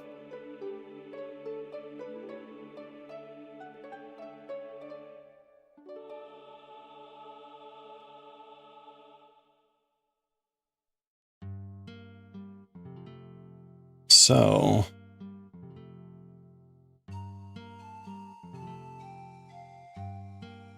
let's see, knit 1, slip 1, knit 1, and we're gonna purl. See, now we're on the back side, so we actually do what we see. So see purl stitches, so I'm gonna purl. See knit stitches, you knit.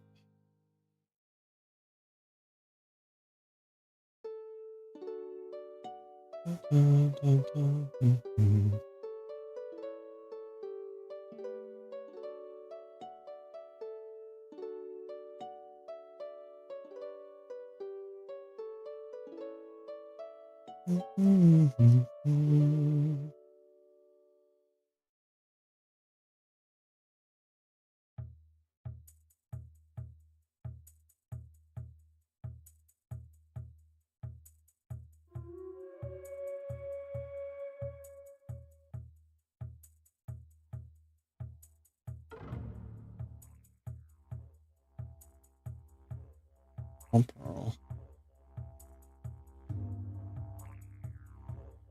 So didgeridoo.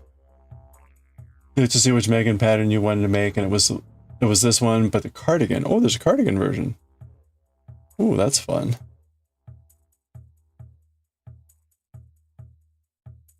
This has been, I mean, right, this is my first major project, or at least of this size or whatever. It's been going okay. It's not been bad. I mean,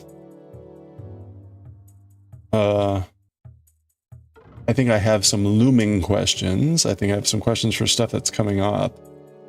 But so far, it's like, I think things have mostly made sense. I had to read a lot of times, though, some of the pattern stuff, because there's a lot of generic statements about, like, do this, or, like, increase in pattern. And so I had to, that was my first time seeing stuff like that. So I had to, like, really make sure I really understood what was being said. Did I slip that stitch? I did. Press of the progress, how brave brave or foolish, right? Brave or foolish. I think the biggest thing is I have a sense of how long this is going to take, but I don't really.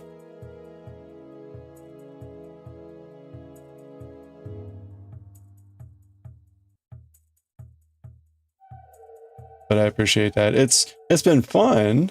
It's been fun. I'm very much looking forward to seeing how it all comes together. Because like I think individually all the pieces make sense for this pattern. What will be tricky for me will be at the end of this where it starts to neck down and we stop cabling. That'll be interesting. And then I think the front panel has a little bit of oddity to it at the end because you do the decreases for the arms and the neck simultaneously. So that will be different.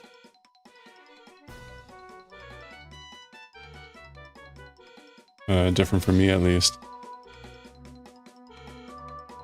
The same way so many people are scared to try new things, but yeah, it is a fun part of knitting. Like, hey, how's this gonna work? Now, it always helps to have a good pattern, right? Oh, right. Amu was saying there was an error in her pattern last night. Like, oh, that's no fun. I've had that happen too, where there are definite errors in patterns. Like, no, that's a mistake.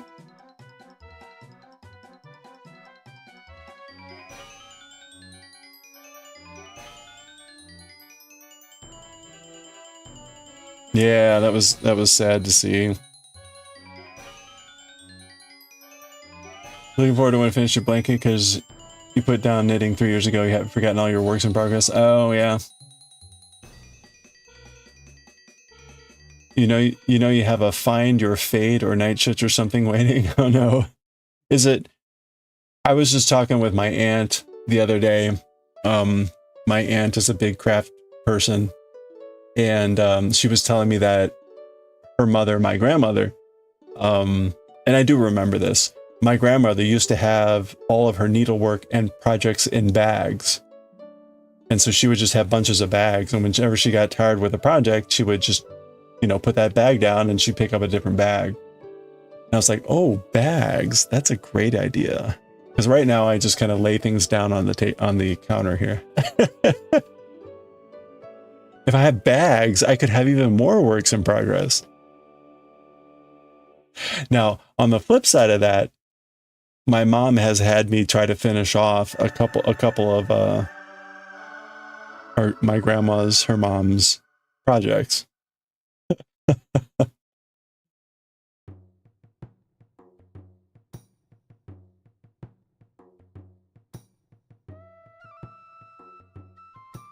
My grandmother passed away probably 20 years ago. 18 years ago? It's been a while. Anyway.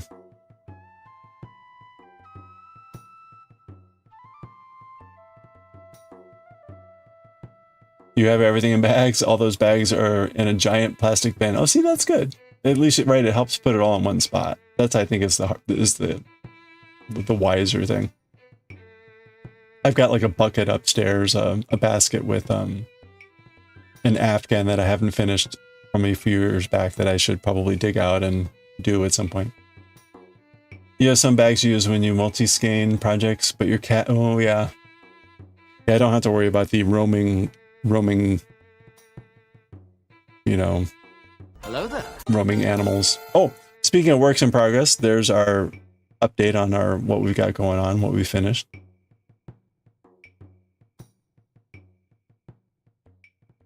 Your great-grandmother was a crocheter? Oh, that's fun.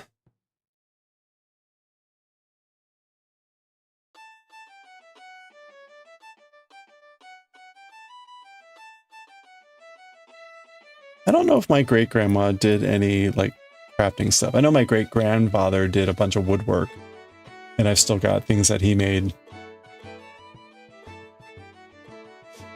Your mom has a beautiful comforter she made. That's great. It's really wonderful to be able to have like family things like that. My grandmother also did doll making. So she made the porcelain heads, painted them, made the clothing, either crochet or sewing or everything. And my mom has a lot of those dolls still. And it's a big problem because I don't have any kids. My brother has 2 daughters, who are grown, but they don't want that sort of a thing. And so my mom is getting more and more worried about like what to do with these things, and so she's been trying to find like a good place to put them, or like some place where they might be enjoyed, or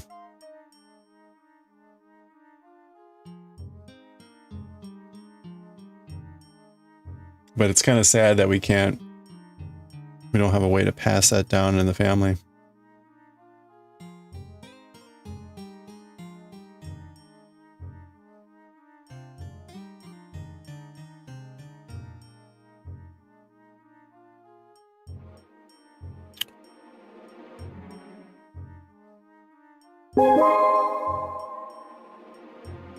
Hey Tess, how are you doing? Happy weekend.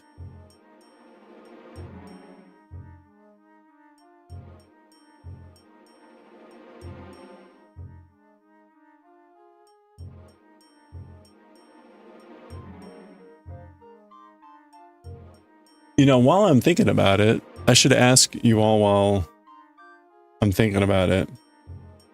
This pattern eventually says that I should bind off rows, but it doesn't say how to bind them off. Does that matter?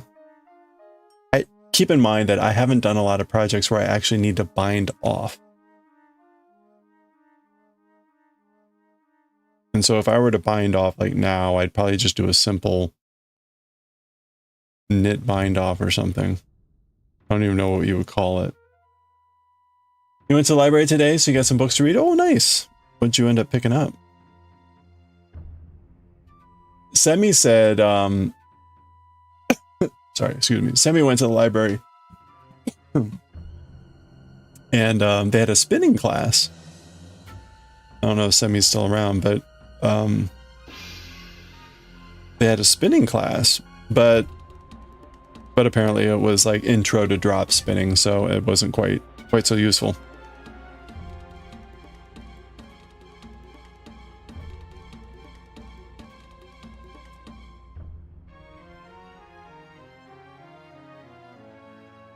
I'm slowly drifting out here.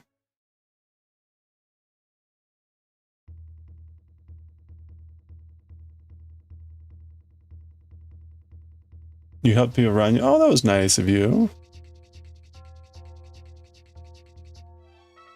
What for the Semi for the class? Did they like? I assume they had like supplies and things like that for people.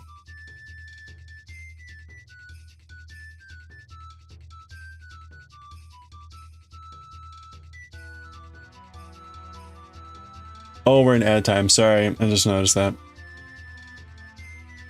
The Mystery Writer by Sulari Gentil. That sounds interesting. The Mystery Writer. Yeah, draft symbols for people to use and fiber. Oh, cool. You got another book called The Woman in the Library by the same author. Okay. Or The Women. Women in the Library.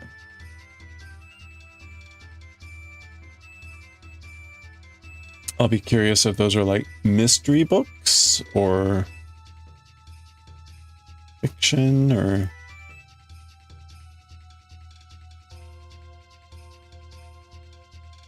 We'll be able to ask in a minute here.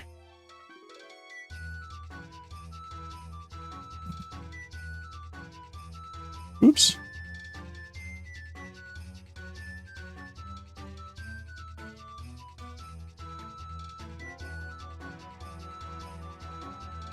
There we go. We can ask the old-fashioned way.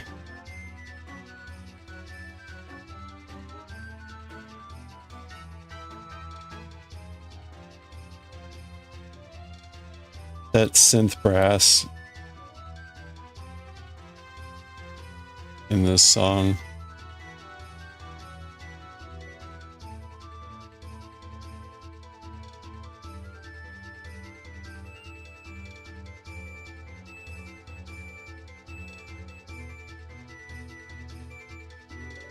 Mystery, okay, nice. It sounded mystery, but you never know.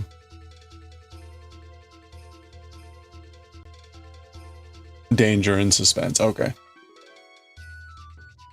Thank you for suffering through those. Sorry about that. I missed that they were going. Yeah, it sounded mystery, but danger and suspense, mate. That sounds fun. You got an ad. Personally, I don't think the bind off is too important for the sections that are seamed together. Okay. Oh, I see. Yeah, and I think that's what the bind off is for here initially. It ends up being seamed together. Kind of like the end of the here. This isn't very pretty, but it ends up getting seamed inside, so. There's tags on the book that tell you what they are. Ooh. Oh, wait a minute. See, like, all right, that one I caught. Apparently I missed that stitch.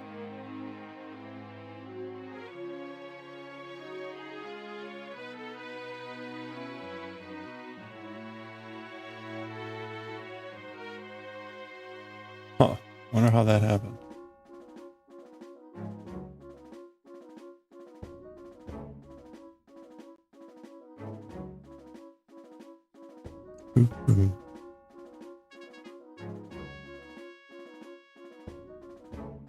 Okay, we're at the end.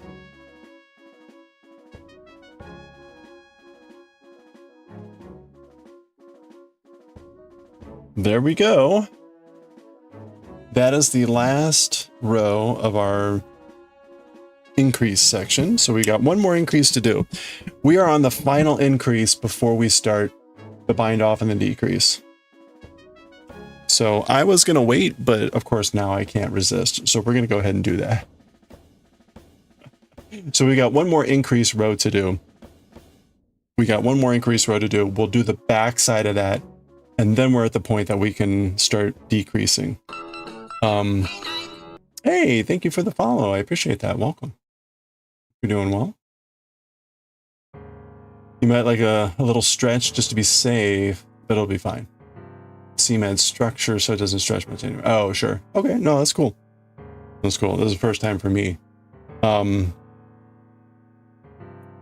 Yeah, so I've already measured it and it's 21 inches. I modified this a little because I have very long arms. But a thinner build generally. I went with the smaller size, but I added length to the arm. And so this is supposed to be 18 and a half, but I did a little bit of shenanigans. To lengthen it, and we're at about 21 inches, so we should be just about right. Hey, Macropina, how's it going? Just knitting along? Ooh, an Intarsia sweater. Very nice. Well, very cool. Well, welcome. I appreciate it. If you got any pictures to share or whatever, you know, feel free to drop links or whatever in chat. This is my first sweater.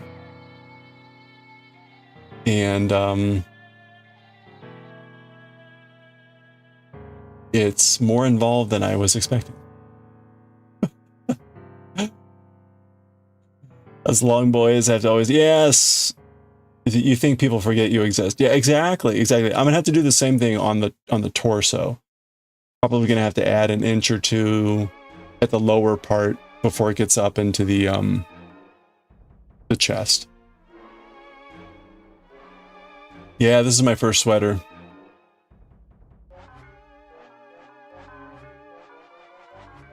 You're a very doable, brave netter, sweater netter. See, did I say sweater netter? Whatever, sweater knitter. I was claiming that maybe I'm just ignorant. I think maybe the more likely thing is I'm just ignorant. I don't know better. You're gonna do flax? Oh no. Yeah, nutter butter. This is my... I'm a brave nutter butter. That'll be the new... What was... Oh, cinnamon roll. There. I'm not a cinnamon roll, I'm a nutter butter. Okay. Seriously, though. We're on...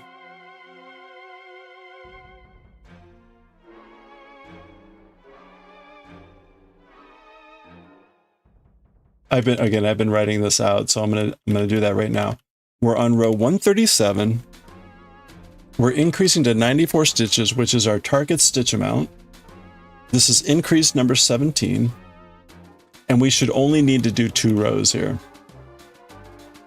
137, and that will put us at just long enough. You picked out the yarn for a sweater before you knew what you were really doing, and it's fingering weight. Yeah, this is worsted. This is worsted. I can't even imagine fingering weight.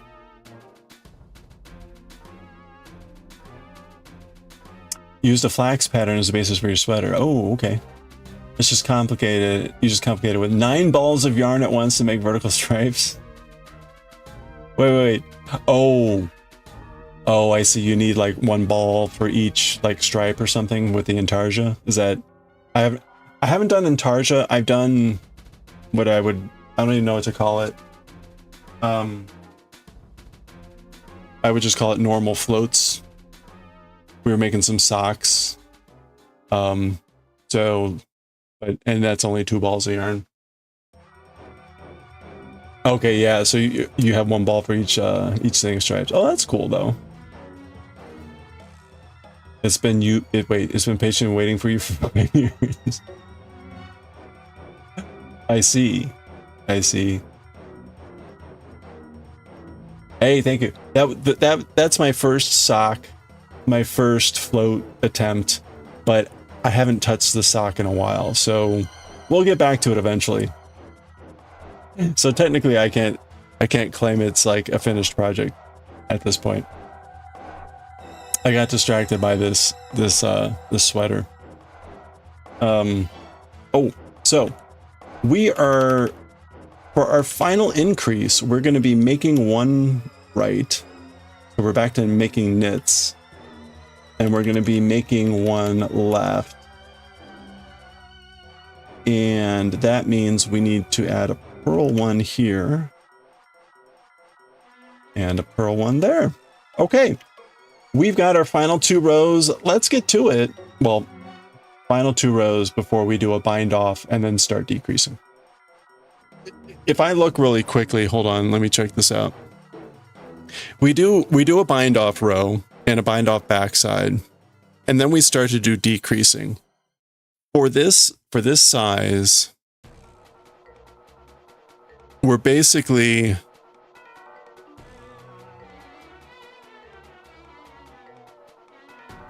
we decrease down to 12 stitches. We decrease down to 12 from 94. We decrease down to 12, so that's the raglan up here.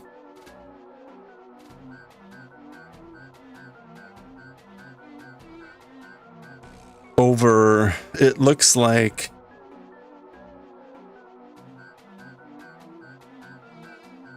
every 4th row 9 times, so that's 36. And every 20, every other row 26 times. So that's 52. So we have another like 80, 90 rows after this, although it is getting smaller.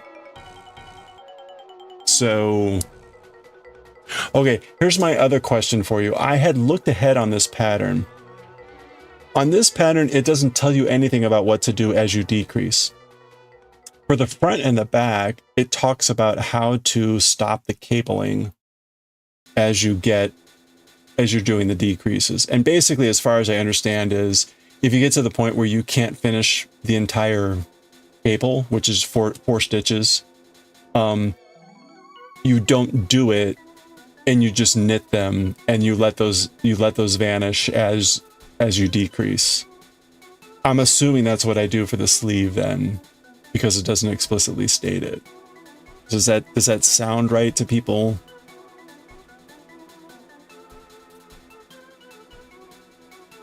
In other words, there's no actual decrease of the pattern. I'm not going to be like miniaturizing the pattern as it comes together. It just lets it fade. It just kind of fades away. You can kind of see it at the very top of that image up there. where it, oh, you can't see what I'm pointing to. You think so? Okay. We'll get there probably pretty quickly.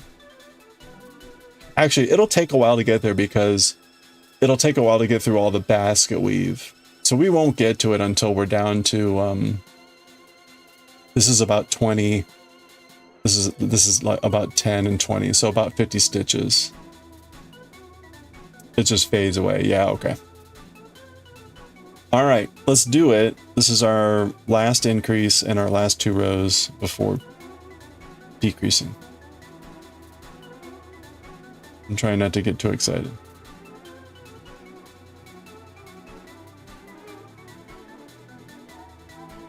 The other problem here is, like, I haven't made an error in a while. I haven't made an error in a while, so, like, oh no. I'm due.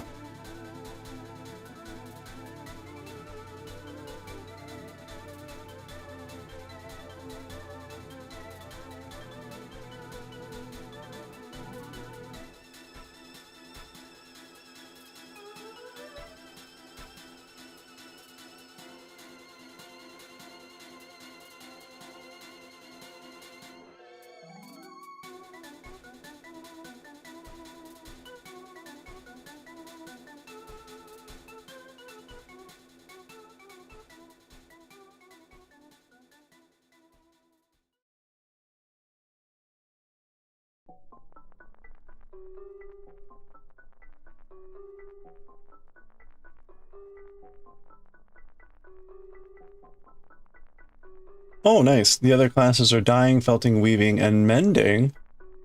Oh, then a trip to the Shenandoah Fiber Valley Festival in September. Oh, that's fun. Have you been to the to that festival, Sammy?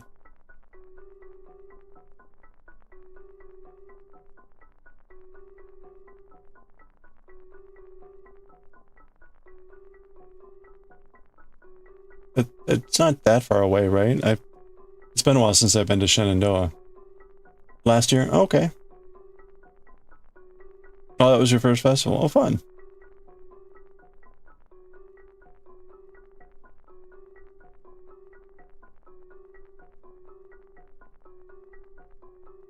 Okay, we need to make one right here.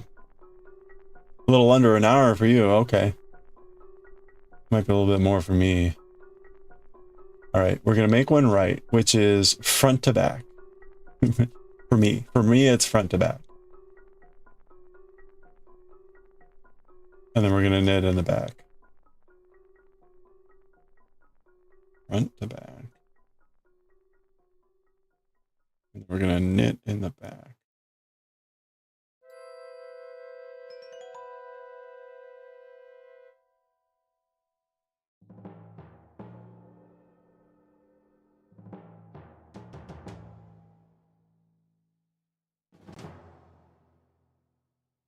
All right.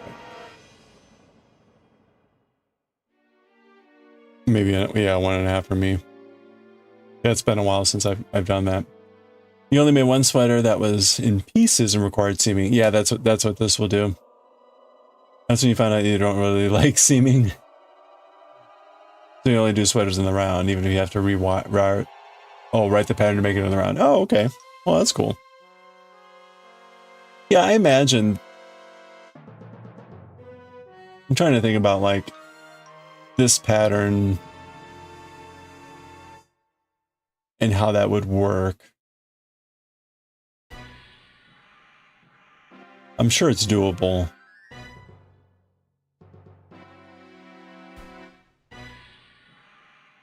Hour and 15 minutes? Okay. That's not bad.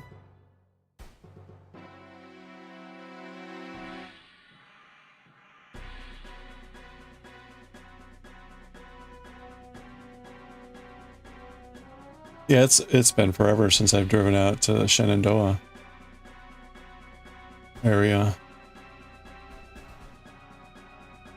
Oh, actually.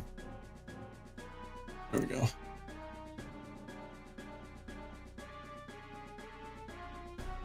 Trying to remember actually the last time I went. I think it was like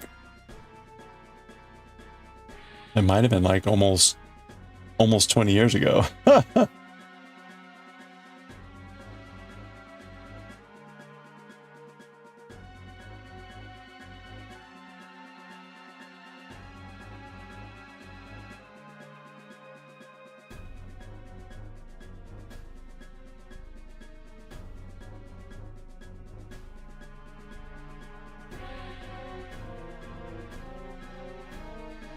Okay, that's going left.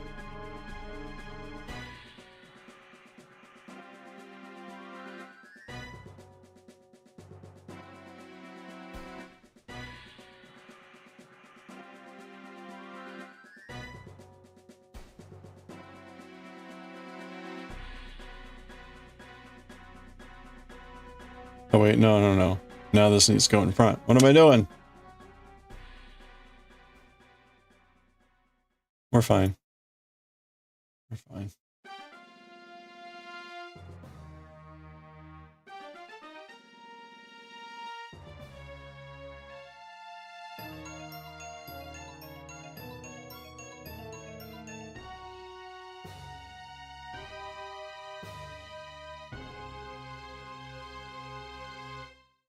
Beep, beep, beep, beep, beep.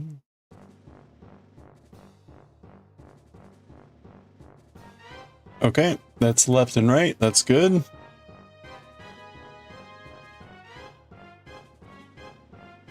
Yeah, it'd be interesting to try a sweater in the round. I remember Semi was working on a sweater in the round a while ago. It seemed like its shaping was a little bit challenging. Either festival? Oh, the Maryland one is the same distance away for you. Oh, okay. When's the Maryland one?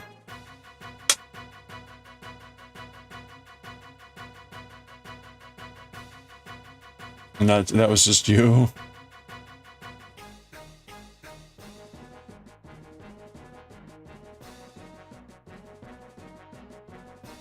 That was a neat pattern.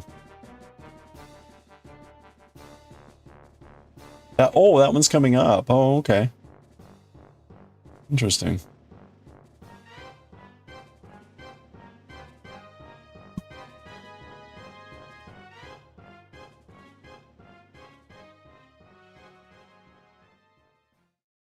Ooh, that's a big stitch there. That's a big stitch.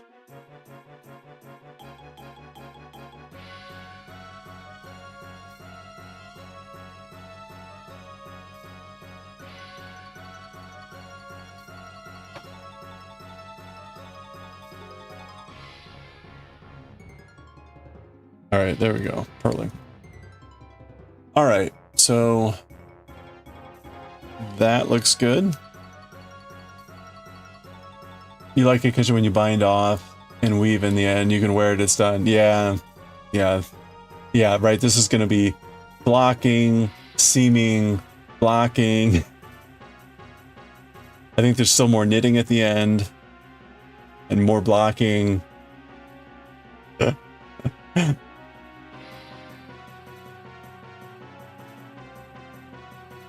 There's also the insurance policy you need to take out for it. That takes a while to process. You're going to try to go? Yeah, let me know. That would be fun to try to swing by at least. What would you say is like the biggest not having gone? Is it just to see a bunch of different stuff, pick up some stuff that you might not get otherwise, or just like, you know, go with spur of the moment shopping, that type of thing?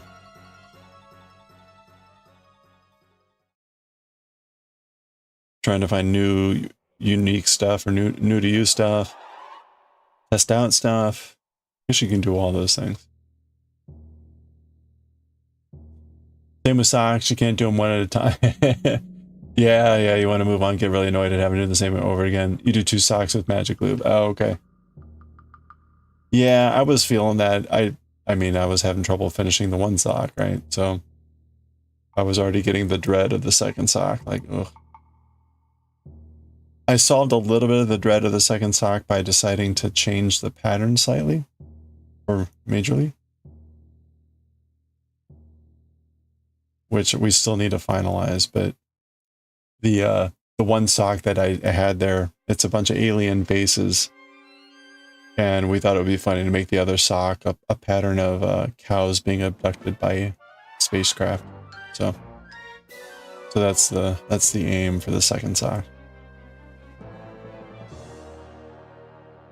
So that way they're not identical socks, but they're thematically related. Okay, so I guess that's just the way it just stretches that way. Okay, so that looks fine. Spur of the moment, looking for spinning fiber, new fibers, new dyers, new spinning equipment. Okay, yeah, that's good.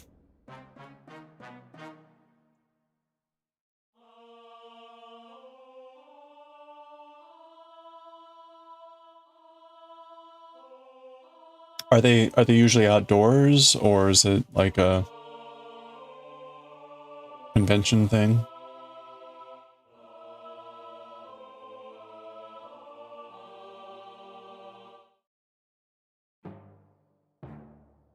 Oh yeah, Semi's got some good stuff.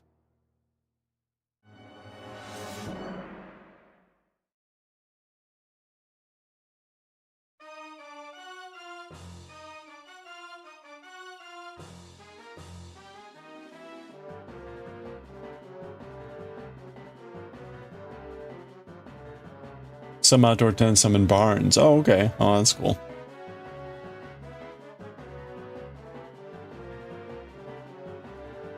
It would seem a little bit odd to be like in a modern convention hall, but I don't know. He also said Shenandoah Valley, so it's like, yeah, probably not like Washington Convention Center.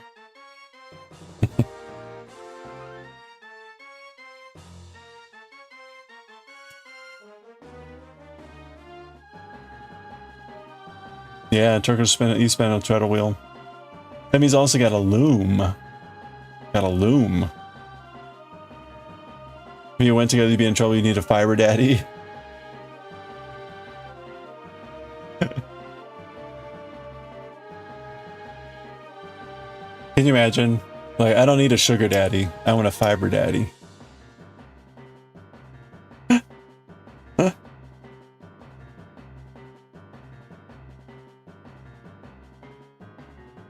You keep me well stocked with fiber, you can do with me whatever you want.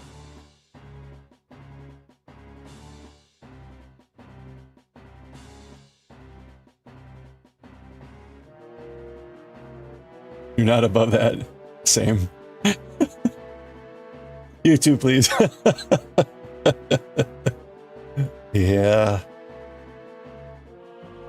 You know, it's the simple relationships that are the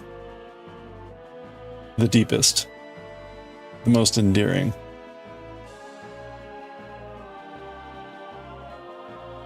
Because, you know, the terms are simple.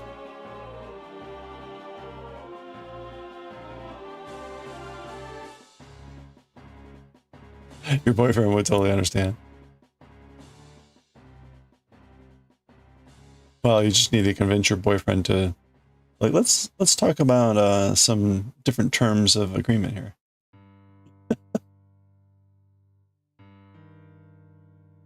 Probably, you know.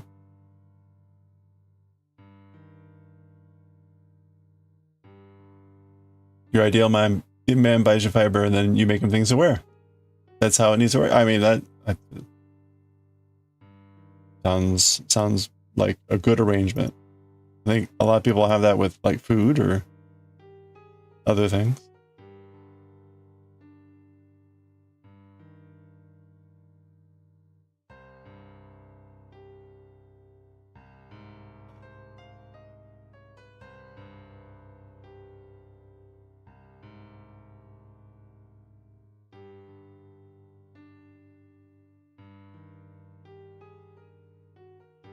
I've described my most of my life I've crocheted, and most of my life I've crocheted with worsted yarn. In fact, I never even really paid attention to the fact that there were different types of yarn, other than making sure that I got the type of yarn that I needed, which was worsted. It's only been in the last year that I'm like, oh, there's different types, and I might want to have them for different things. And oh, yeah, now I need this weight in this color because I don't have any of that color. Oh no. Oh no. Yeah. Never ending battle there. Well, now I'm gonna need black and fingering weight first.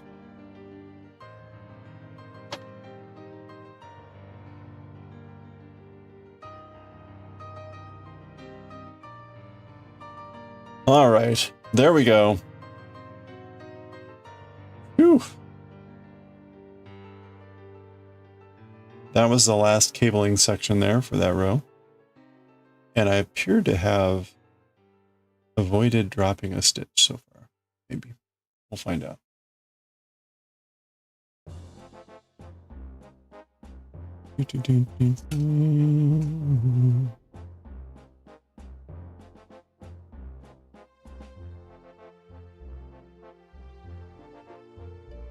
Speaking of spinning, I haven't had time to do any spinning lately, which is kind of sad.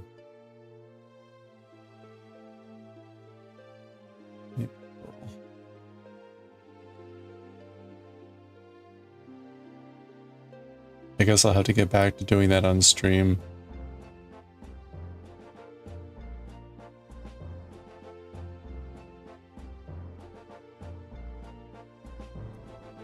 You literally just started drop spinning? Oh, nice. Been slowly doing it the past 2 days. Oh, very cool. You bring your Turkish spindle to work? You know, that's not a bad idea for me. I'm in meetings, and I try to either focus on the meeting or if I'm not, I'll read other papers or something. But honestly, it's never effective. So it's like I should just focus on the meeting, and then like it would be nice to spinning would be perfect for that.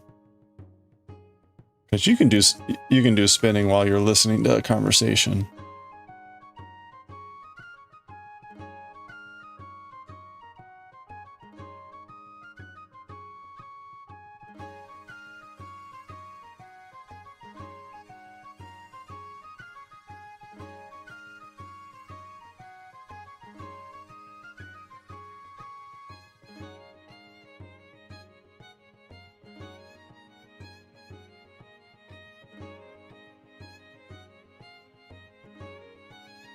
Oh, we're already at the credits for the soundtrack? I guess we've been doing this for 2.5 hours. It was a bit longer than I was intending, but... Okay, now we're at the make one left stitch. We're at the make one left. And that's gonna be... back to front. Back to front and knit in the front. To front and knit in the front.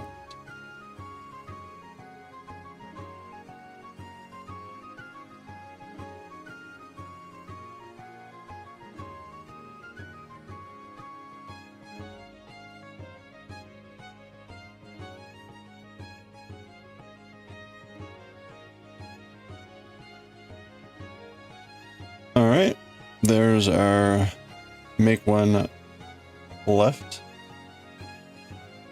Purl 1 and knit 2, and we're done with that row. Cool. All right.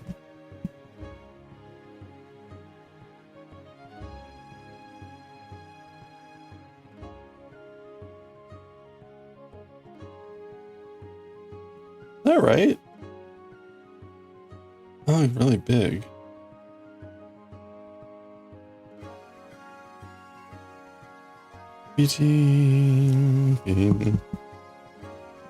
Okay, Let's do it. This is the last row. The last row before we start decreasing. You're still figuring out everything out and out phase. Oh, and letting yourself make mistakes. Yeah, no, that's great. It's a great time to experiment, like with the different thicknesses and all that stuff. Trying to get a sense. There's still a lot that I don't quite get about spinning, hand spinning, to make it consistent.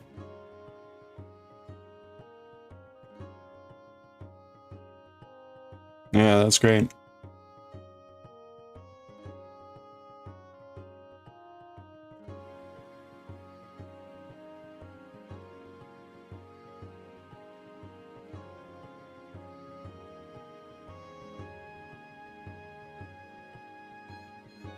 Knit, slip, knit. Okay, so now we're gonna purl one. That's our new stitch. Hi, new stitch. Then we're gonna knit two.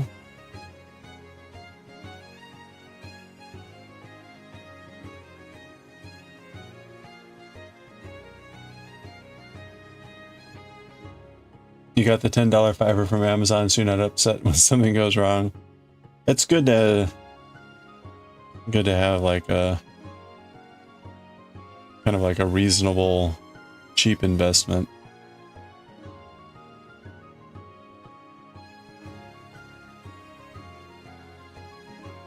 Where you're like, yeah, this is just for learning.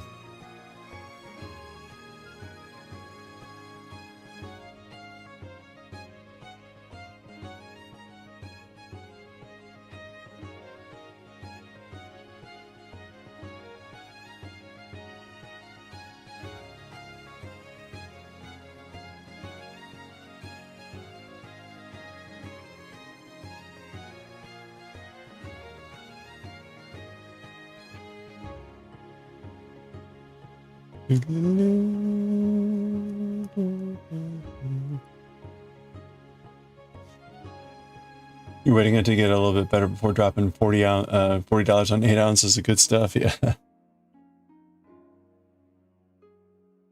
Was the $10 stuff like a merino or what kind, or just like a generic wool?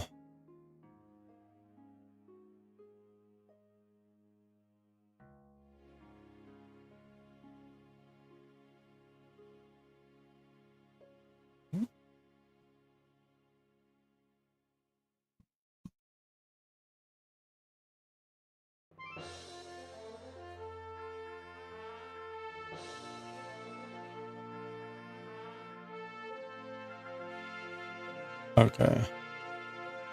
We knit and we slip.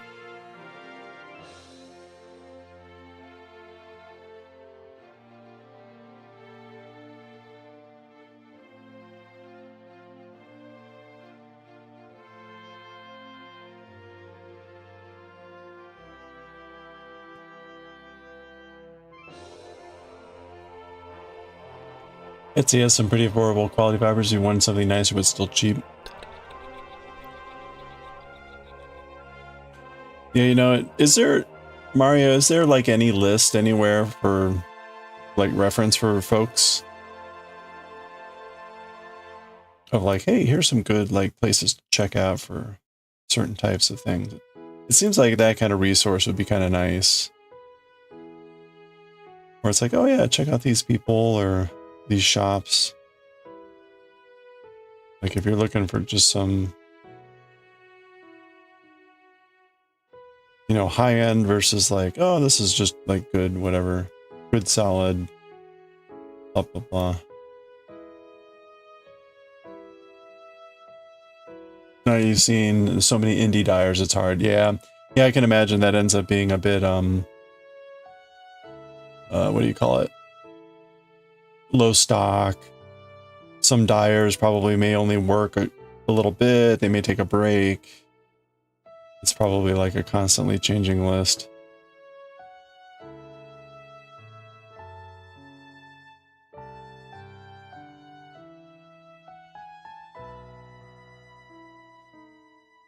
Paradise Fiber?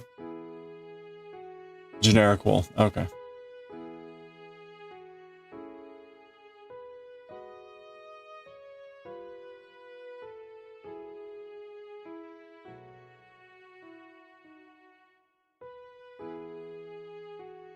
Oop. Okay.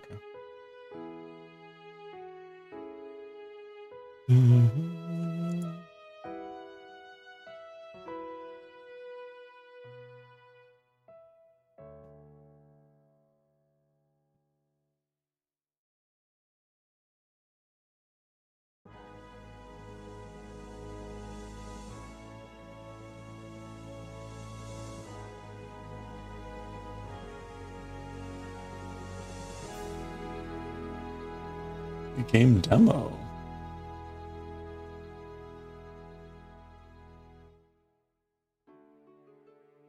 Boy, I remember when this game debuted for the first time. Wind Waker. Everyone, it got mocked mercilessly, right? Everyone called it Zelda because of these cell graphics and everything. And it's funny now, of course, many years later, how endearing the game has become, and largely due to its graphic style. Obviously, the game itself is a lot of fun, but anyway. Always fun to think back to that, like, yeah, no, it did not get received well initially. Did I? Okay.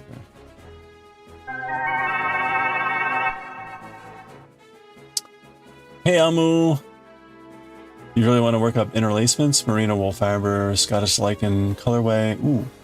Use that colorway in a lot of projects. Oh yeah, that'd be fun. Friends and Fiber on Etsy has some for like less than 20. Oh, nice. You second their fiber. Oh, very nice. Very nice. How are you doing, Amu? Anything exciting going on this weekend? Enjoying the nice weather?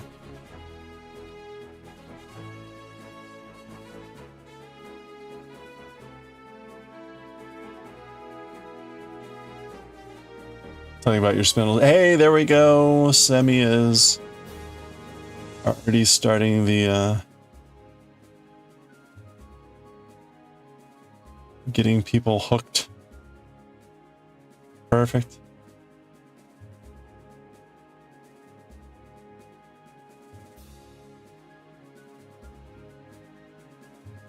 Such a lazy day today. Yeah, not too bad. Semi-lazy. Or not semi-semi, but you know what I mean. Semi-lazy.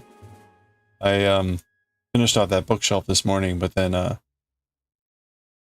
did some minor stuff and then went for my tattoo session. So we've just been working on this sleeve all day, and we're at the point where we're almost at the initial bind off and decrease. So that's why I've been pushing on this. I wanted to get to the bind off stuff.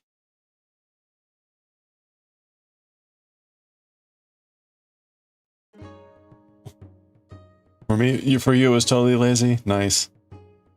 Definitely need those days.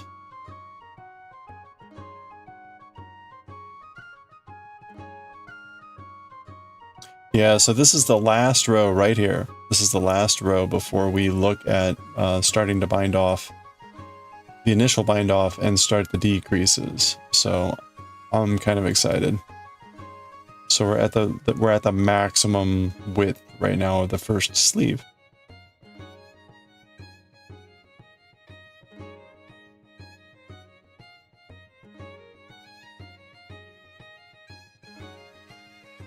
Knit one.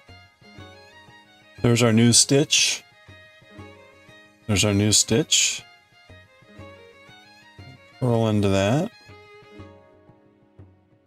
And then we knit and purl and knit and purl.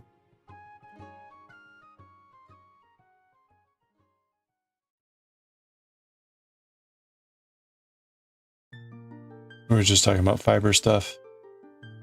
And the Fiber Festival coming up. Amu, are you any plans for the Maryland Fiber Festival?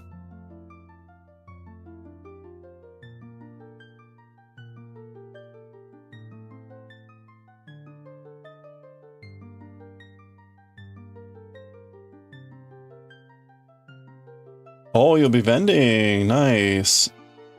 Do you have like a set sort of stock you aim for? Or anything in particular?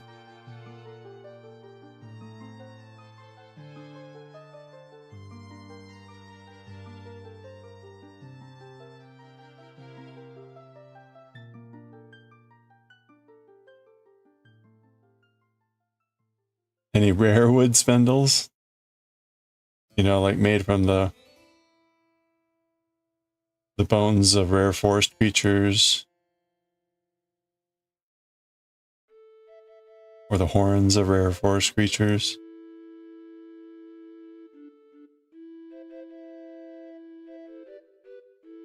Asking for a friend.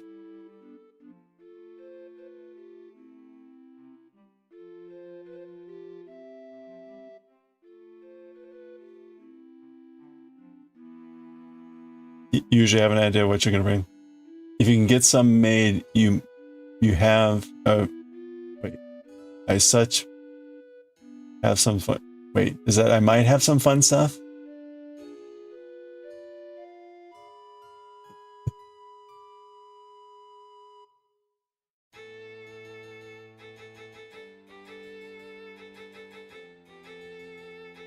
Well, get a raiding party together to go slay the rare beast and grind until you get those rare drops and then make spindles from them. You should. Okay. There was a critical word that I wasn't quite sure what it was. All right, there we go. We are at the max width for the sleeve. Let me double check here real quick. Our length should be close to 21 inches. Again, the pattern calls for 18 and a half, but I have long arms. So I have artificially lengthened the sleeve and we're at 22. Well, it'll be fine. If the sleeves are really long, it ain't gonna be a problem for me. If only. Oh yeah, do you ever do wood requests?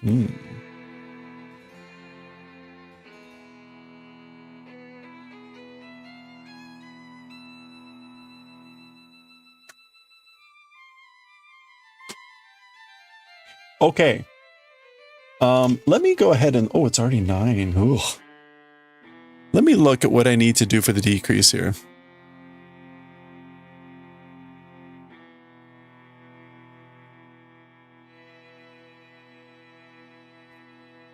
Okay. Question for everyone. It just says bind off row 1, and then it gives a number and says stitches, and that's it. And then work in pattern until end. I assume that number, I'm actually supposed to bind off those stitches. But it literally just says like 4 stitches. But because it's called a bind off row, I'm binding off those 4 or 5 stitches, correct?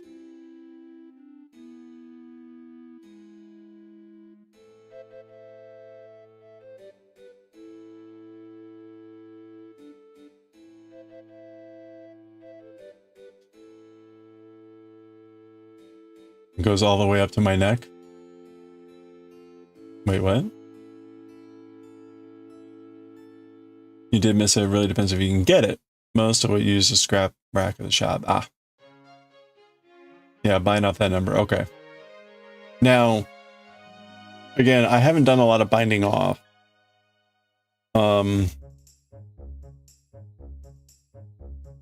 So what do I actually do here? I need to bind off 5 stitches. I need to bind off 5 stitches. So I'm going to knit 1. I'm going to knit 1, and then I'm going to knit 1 over another, right?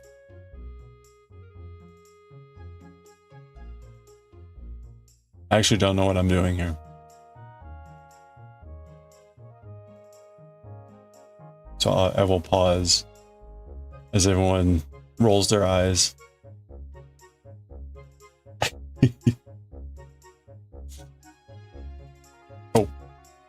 I'm gonna write this down. Okay, so we're gonna bind off right side 1. Bind off 5 stitches, knit 1, work remainder.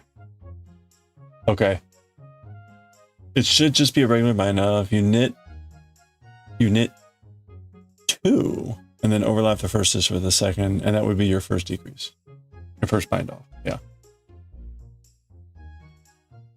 Oh, right, okay, so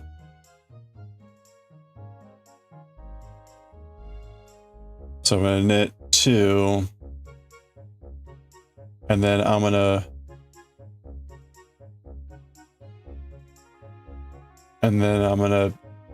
like bring this one over this way.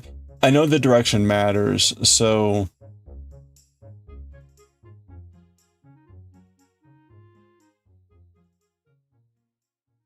like that. Okay, so that is now if I'm binding off 5 stitches, does that count as 1?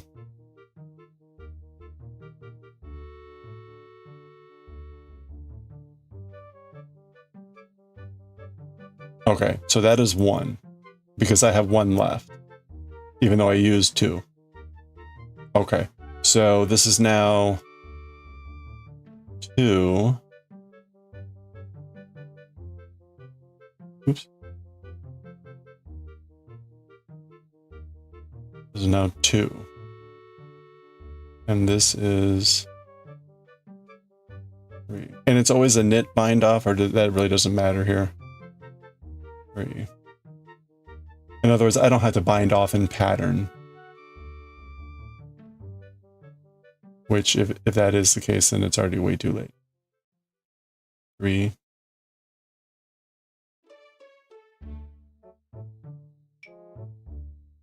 4. 1, 2, 4. 5.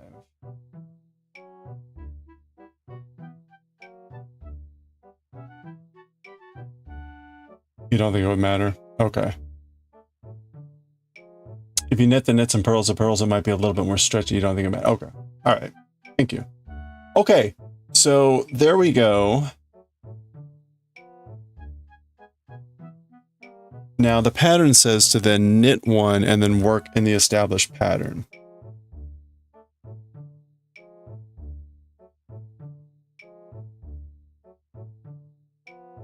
Okay, the established pattern is there's 2 pearls here, so I should knit to do the basket row, which is I want to just verify this. So I did 1, 2, 3, 4, 5, and so in the basket weave that was 2 knits, and so it should be now 2 pearls. Uh-oh. No. Ooh, Rowan or you? Oh, I will say that I managed to snag a U spindle from Amu.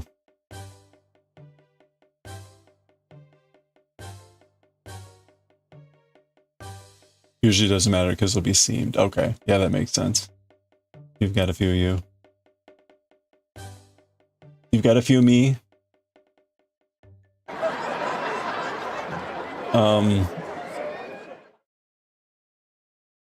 Oh no. That might have been me. I'm sorry. Although I got mine two waves ago.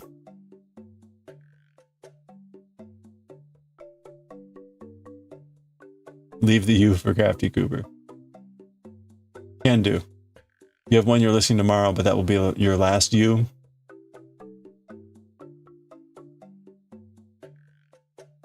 No more U. Okay. What am I trying to do here? 1, 2.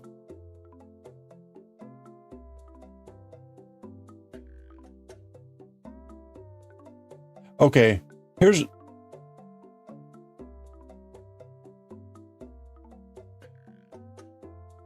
Hey.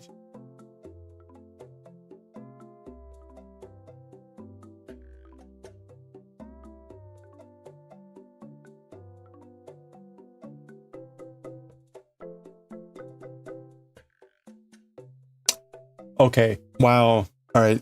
So this is what I was looking at the pattern to make sure that I was tracking about like where I am in the pattern. No, I know what I need to do, but I just wanted to look and make sure that I understood based on what I had been already doing.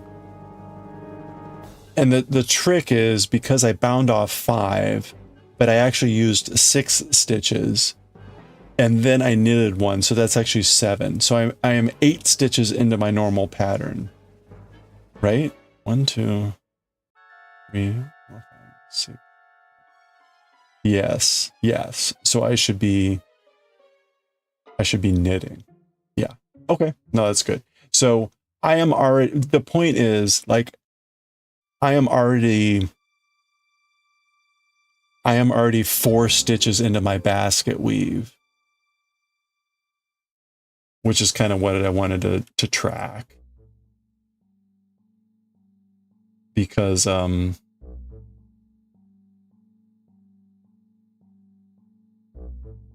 wow, that like gets you far in.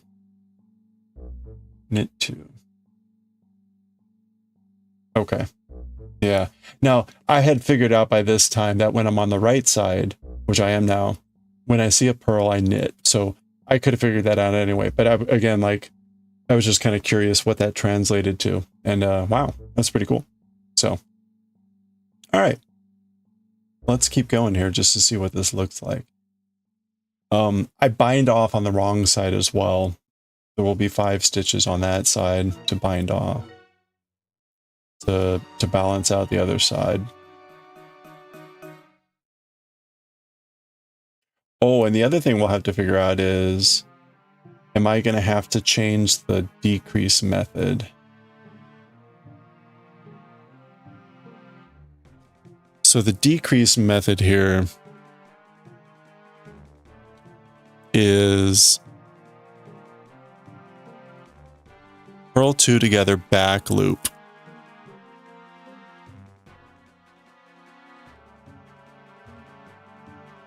The decrease method is purl 2 together, back loop.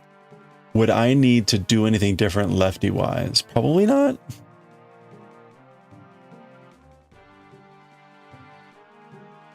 That's the only decrease.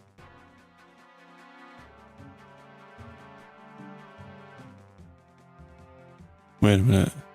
Oh, no.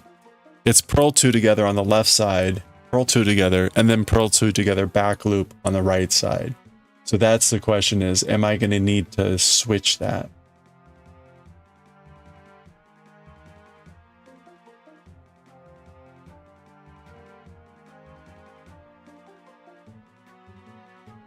Hello there.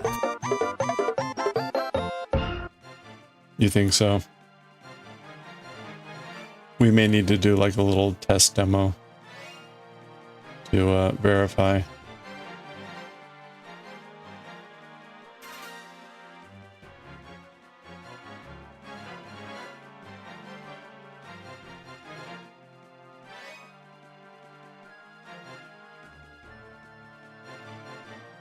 Why would I switch it? Because I'm left-handed. And the decreases sometimes lean a certain way. And I want to make sure I'm leaning in the right way. And if I'm reversing everything, then I need to, when it says do one thing, I need to do the opposite. Yeah.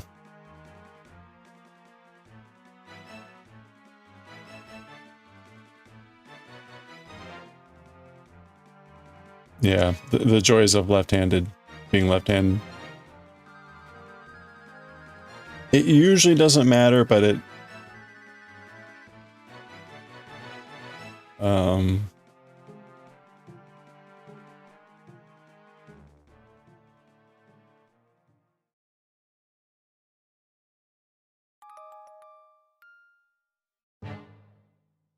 All right, we're on We're on an extra purl. Okay. All right, there we go. Okay, so that's kind of what we look like there.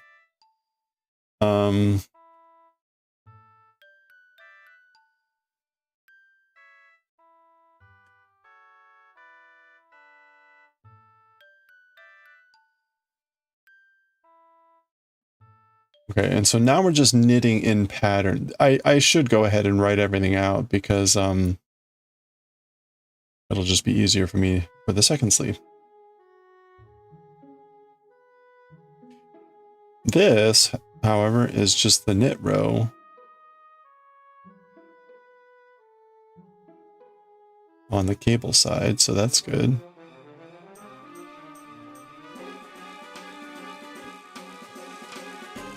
So we can just knit, knit, knit, knit, knit.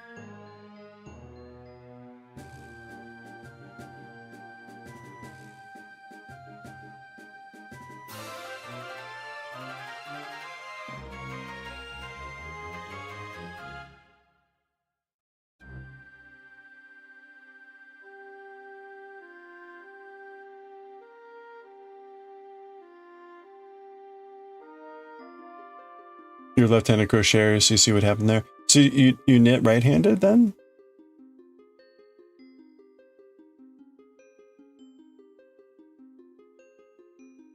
Yeah, I've had with crocheting it seems to matter less. I've had it where it matters rarely. Oh, we're in ad break again. Sorry. Boy, the ads just sneak up.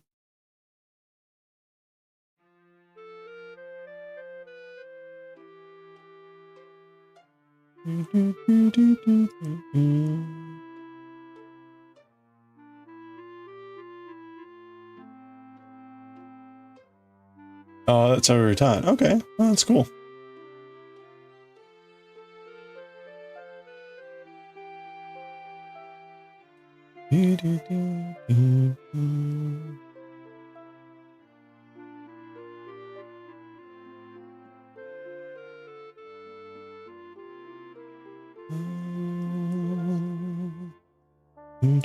Okay, this will be cabled to the right.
Okay, that is correct.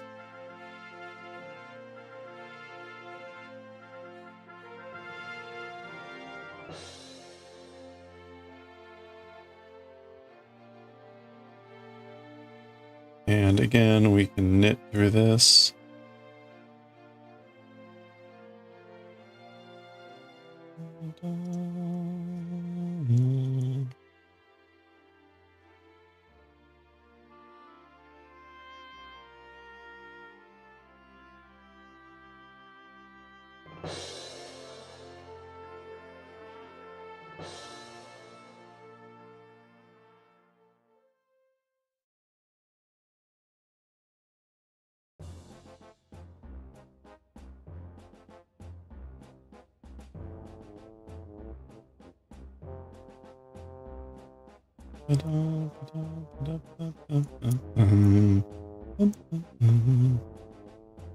Yeah, right. Welcome back. Sorry about that. It snuck up on me.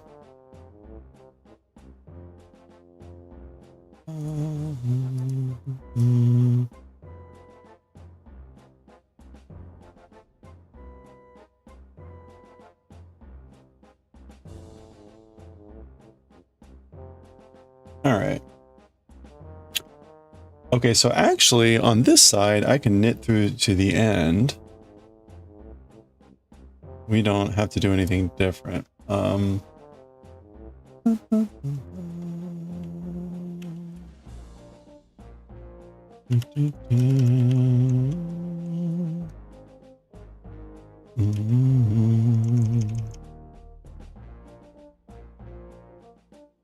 So in this case,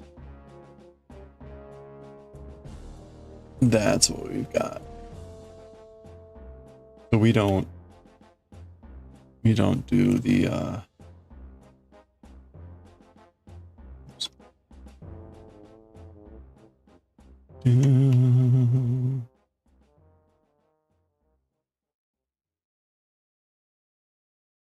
oops.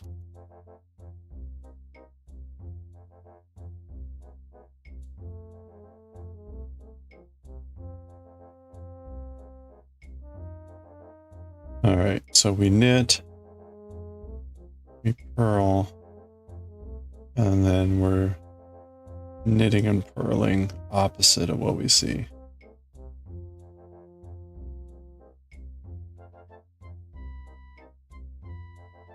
All right.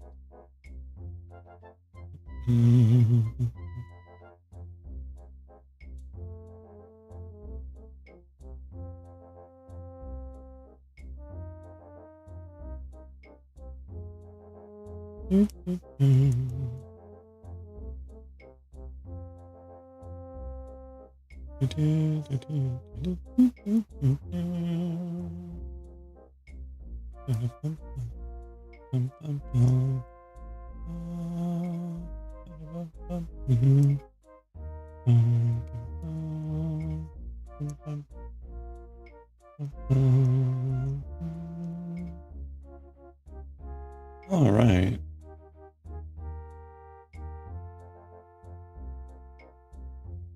Okay. I want to finish off the other back side of this.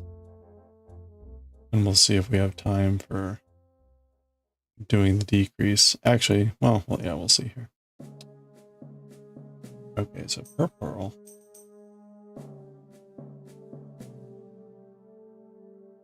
Yeah. Yeah. There's our extra purl. And there should be 3 stitches left. Yeah. Purl 1, knit 2.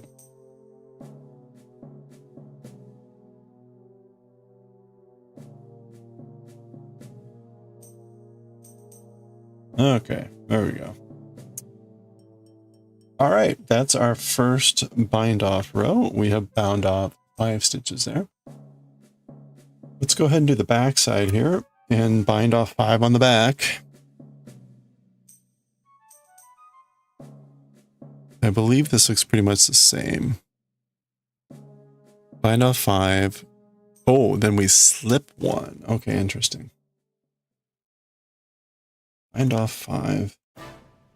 Slip 1.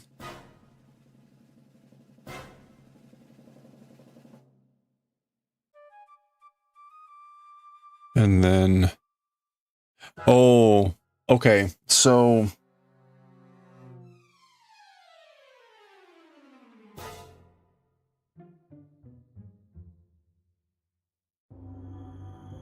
okay. So here's the other question that I'm not quite sure about. It says for the wrong side, it says work in pattern after you do the bind off, and then work to the end, maintaining the selvage. The selvage are those final stitches that are always the same, right? Which means I need to do those earlier.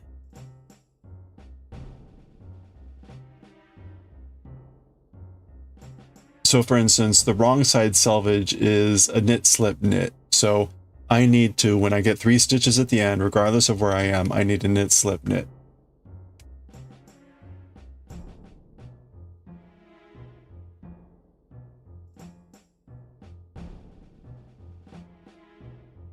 Which is a little strange because the starting selvage is on the right side is knit 2, purl 1. So you think, but I didn't start that selvage according to the pattern. The pattern just started with knit 1 and then work in the pattern. But that would seem to, yes, okay. So that would, I mean, that would make sense. Let me see what it says here on the decrease stuff.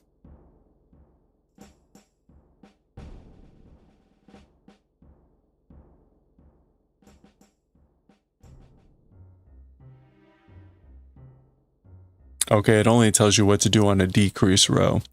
On the decrease row, you basically on the last 5 stitches is where you start to change and do your decreases, as well as the first 5. Okay. But that's only on the decrease rows. The rest will depend on kind of how many stitches there are and where you are.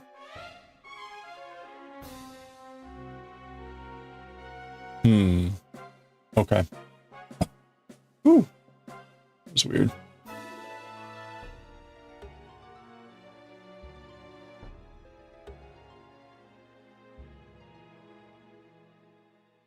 Okay.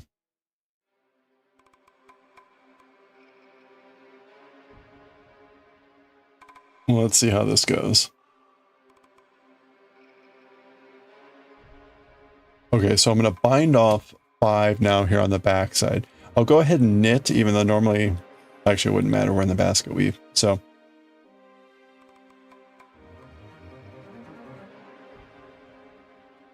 we're going to knit 2.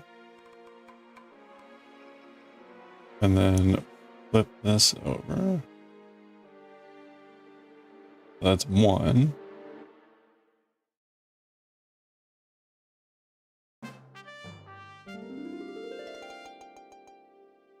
2.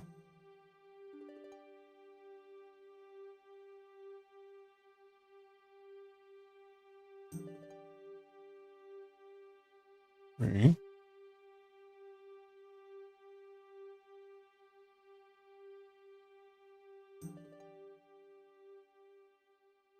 4. And 5.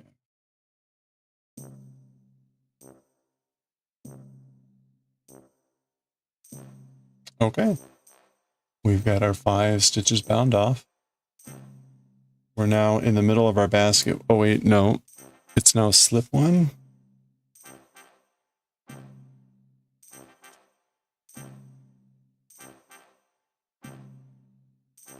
Yeah, slip 1.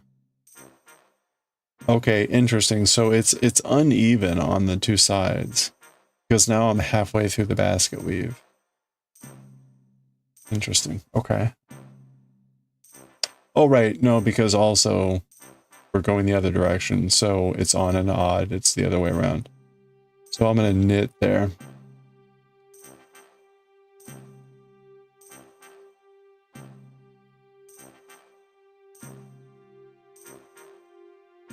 And we should be ending with a purl 2.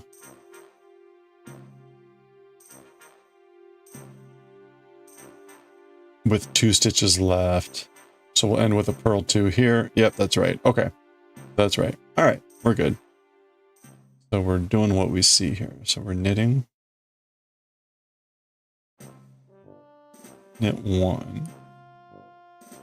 And then purl 2.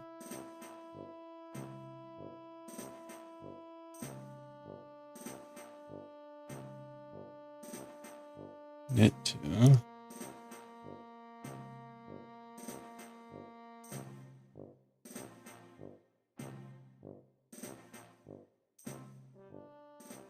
Ooh.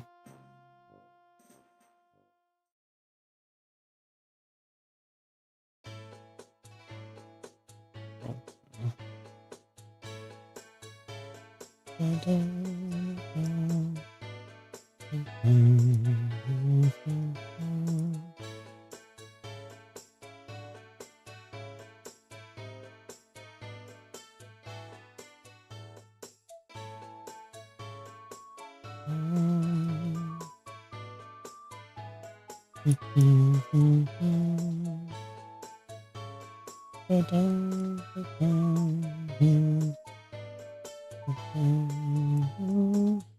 so that's the end of the basket weave. We then knit and slip.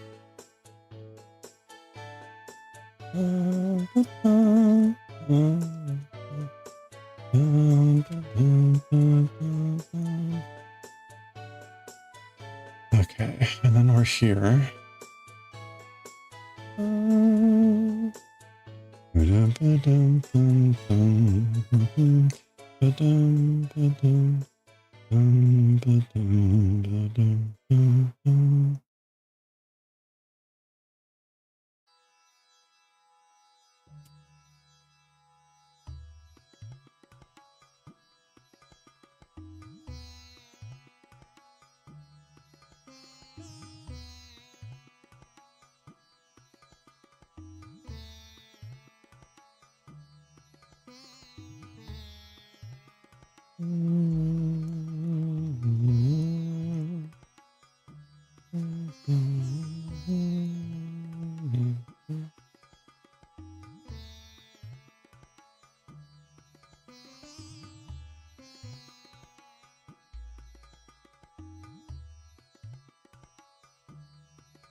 Okay.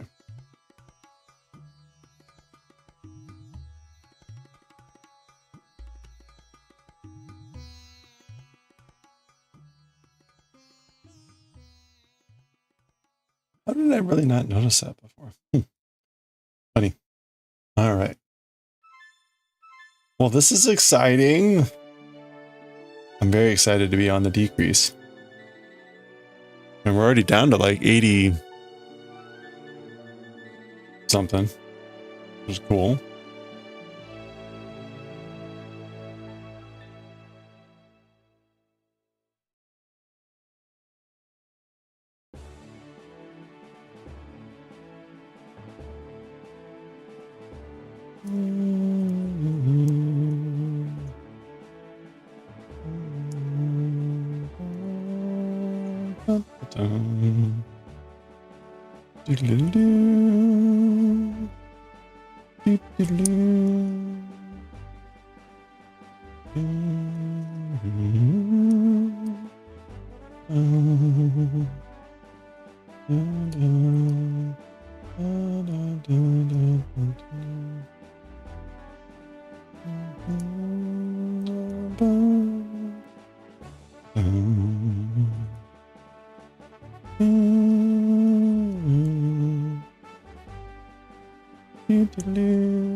Okay, so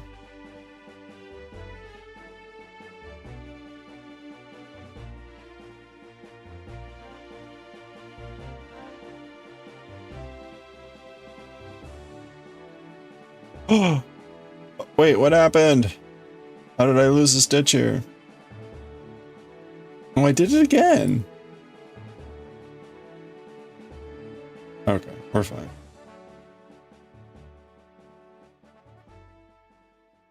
For some reason, that's the second time now that I have flipped off that stitch. Wait a minute, is that right?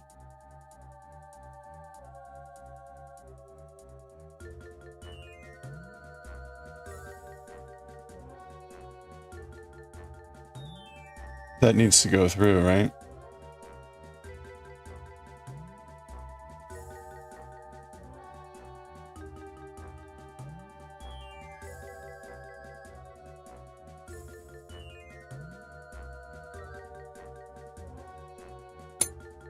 Okay.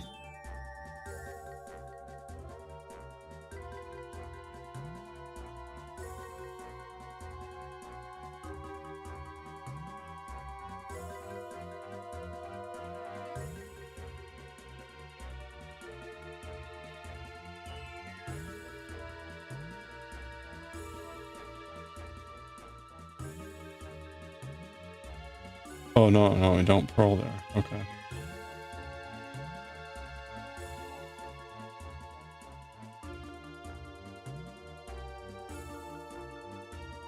This is going to be knit.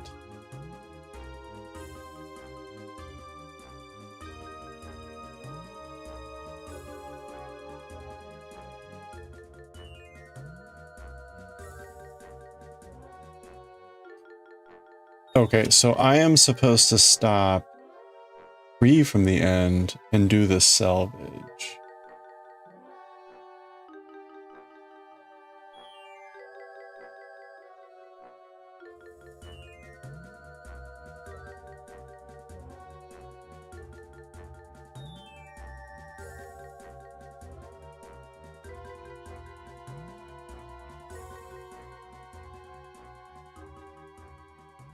Yes, that is correct.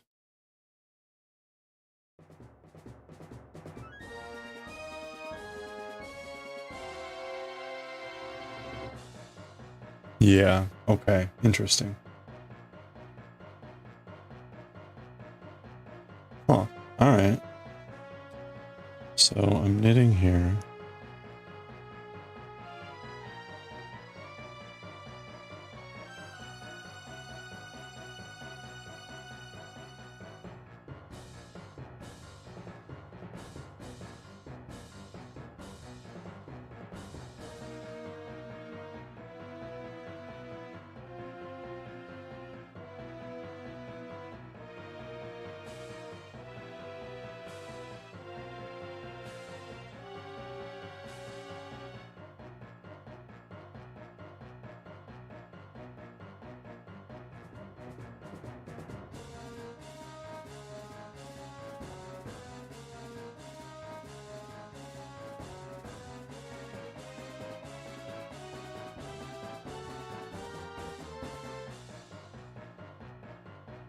Okay, so I'm going to purl one, and then I'm going to knit one,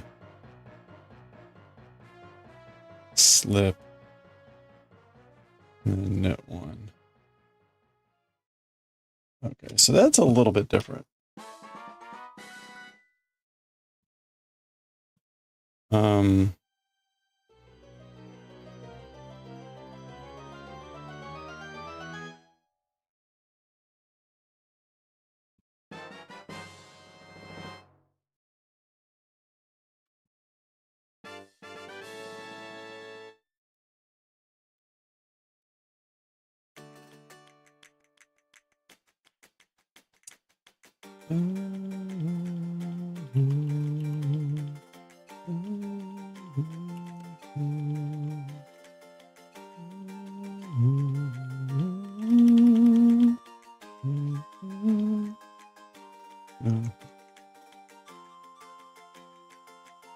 Where did I? Okay, I ended up doing what now? Purl 2.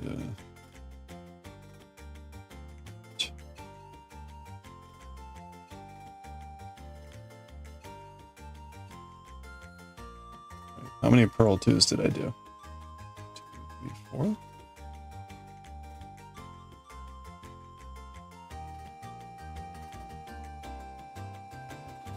One, 2. Okay, so I did a partial one at the end.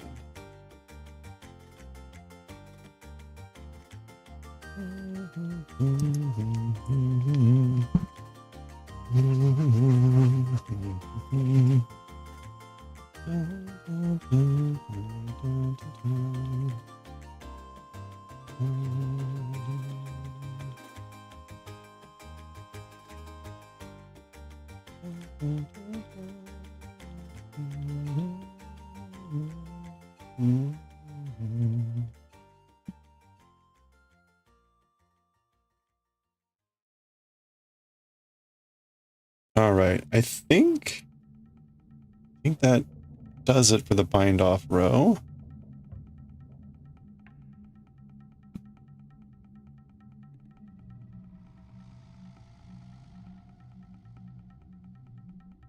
I think we got this all right.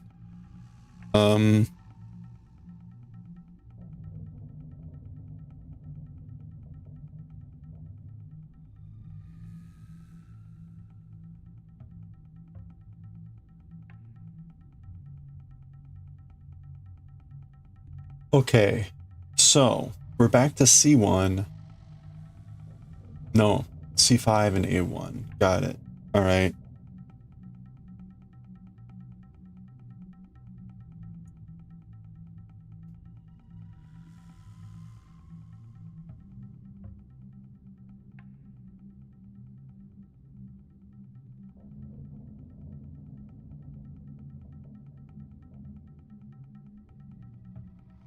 Okay, so now, oh, let me look at this.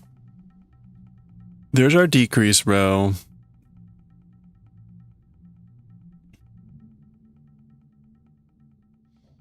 We're going to work the decrease row every 4th row 9 times. 9 more times. So 10 times total. Down to 64 stitches. Okay, so let me double check here.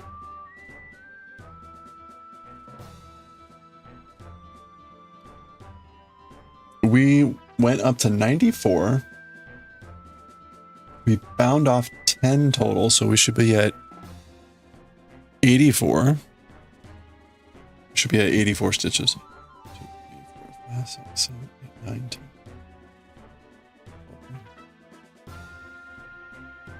18. 9,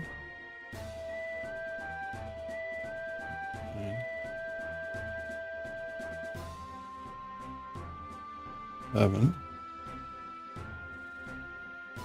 46.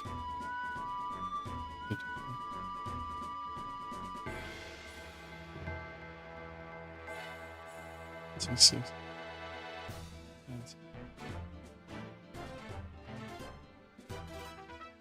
Okay, we are at 84 stitches.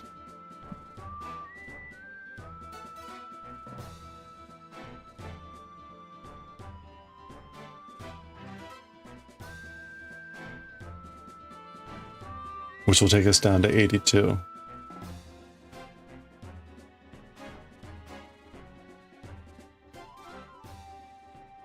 So this is number one decrease.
Okay. So now we need to figure out the whole knitting two together or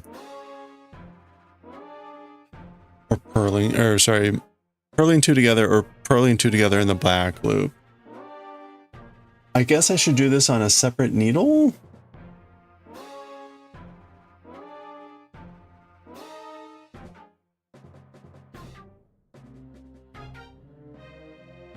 We could try demoing this on some other needles.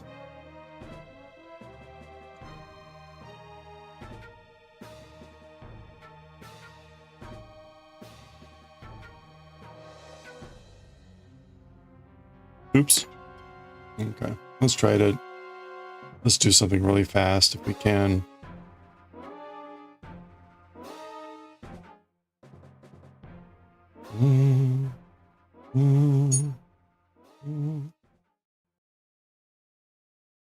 Ooh, that's not right.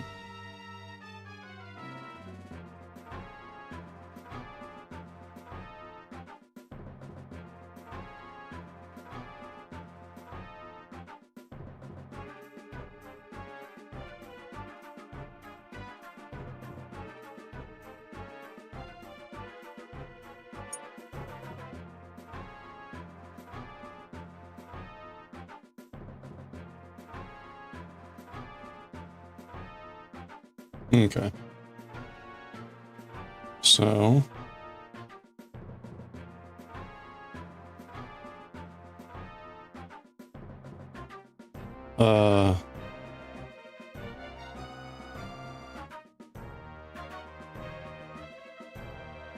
what would be the best way to do this?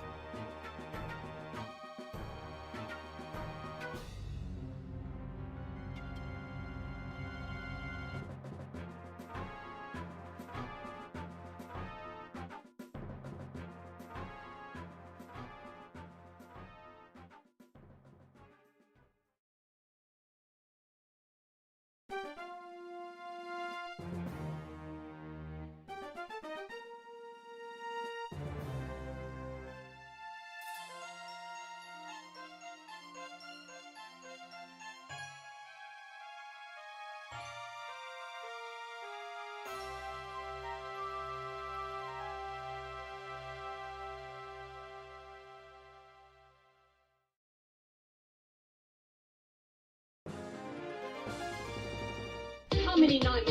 Whoa. How many nights? Hey, Carrots Nits, how are you doing? Good to see you. Welcome in, everyone. How's the stream? What were we up to today? Thank you so much for the raid. If you're not already following Carrots Nits, click on that little heart icon now, right now, and give a follow and check out the next stream. Welcome in, everyone. Doing some knitting. Sweater's amazing. We're on the first sleeve here. Dagor, how's it going? Yeah, we're on the first sleeve here. I'm on the we're on starting the decrease, and because I'm a left-handed knitter, I'm trying to figure out whether I need to be flipping the purling two together. So that's what I'm currently doing, a little demo thing here to try to figure that out. So thank you, Carrot, for the raid. Welcome in, everyone. We're doing this so it doesn't feel quick. No, thank you, everyone. Welcome in, everyone. My name's Kantar. We do a variety of crafting, knitting, crocheting, stuff like this. Chainmail, we make chainmail stuff, and whatever. And under normal circumstances, we would be reading manga in Japanese, and I would be translating it. We did not get to that today because this is our first sleeve of the pattern you see up there. And again, we finally got to the max width of the sleeve. We got to the max width of the sleeve. We got to do our first bind off section, and now we're going to start doing the decreases here. But because I'm left-handed, I think I need to switch the purling, but I'm not sure. So we're testing that out. I was just going to do a little thing here to kind of do this. So the just in case this isn't clear, I've got to do either purl two together or purl two together back loop. And what that's going to do, it will cause the stitches to lean a certain way, but we want them to lean in as the shaping of the shoulder goes. And so if I do them the other way, it won't look right. And again, because I'm left-handed, I think I need to switch them, but I am not knowledgeable enough. You think you have to since... Oh, you're like, yeah, that's right. You're left-handed too. You work the other way, but you lean, you ignore the leans? Sacrilege. I mean, you know, it probably doesn't matter, but I figure why not? We'll test this out. Hey, Just Bob, how's it going? Did you just crochet lefty? Yeah, I do crochet lefty also. Your grandma didn't have a lot of patience when you taught you to crochet, so you learned right-handed. Oh, you do Tunisian. Oh, nice. Yeah, you know, I learned from my grandma, but we just sat across from each other. She was right-handed. We just sat across from each other, and it's like looking into a mirror, so... Don't tell anyone. Okay, your secret's safe. You ignore lots of stuff. Also, SSK, they are knit two together. Oh, right. It's just a suggestion. That's true. I mean, you know, at the end of the day, unless if you're looking really closely.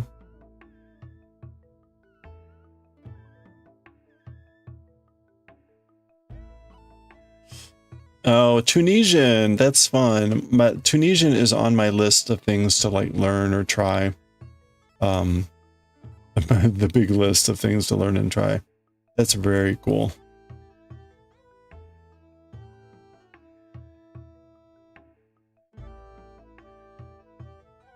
Okay, so I was just going to make a little bit of stockinette here and then practice. Tunisian's fun. It looks fun. It looks fun. I definitely want to give that a go at some point.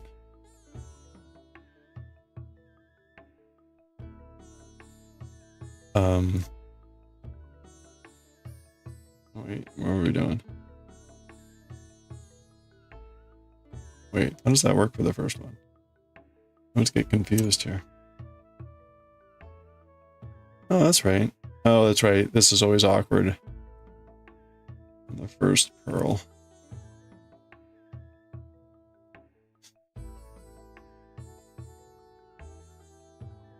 Who's going to show? Most of the time it's under the armpit. Oh, who's going to know?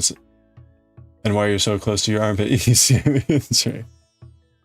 Yeah, if you're that close, you would forgive me these little things. It's a pretty fabric. Oh yeah, Tunisian.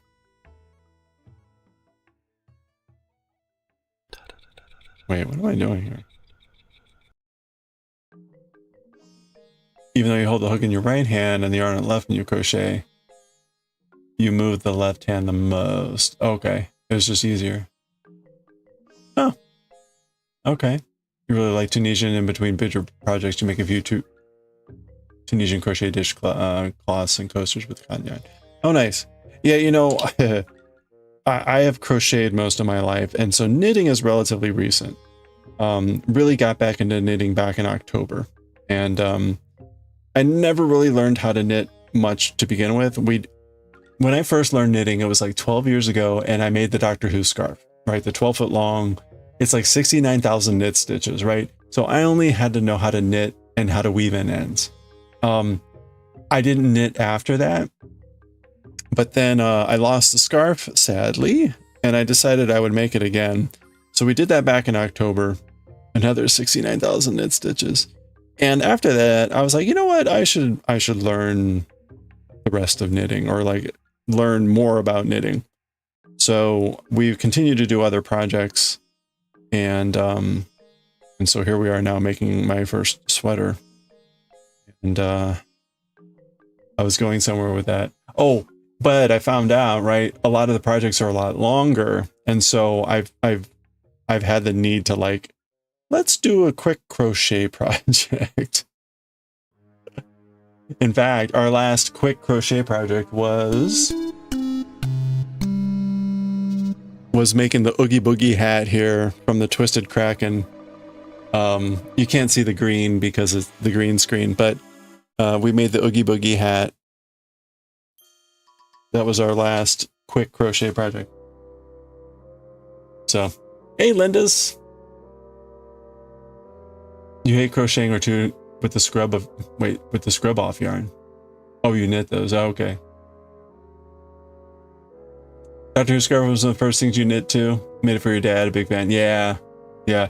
It's a commitment. It's a commitment though. I've heard a number of people say they refuse to do it because it's too monotonous.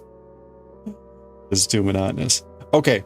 We have a little bit of, oops. We have a little bit of stocking knit here. Let's now test this together, or test this. My supposition is that I need to, when I'm going this way, I want to purl two together back loops first. So let's try that.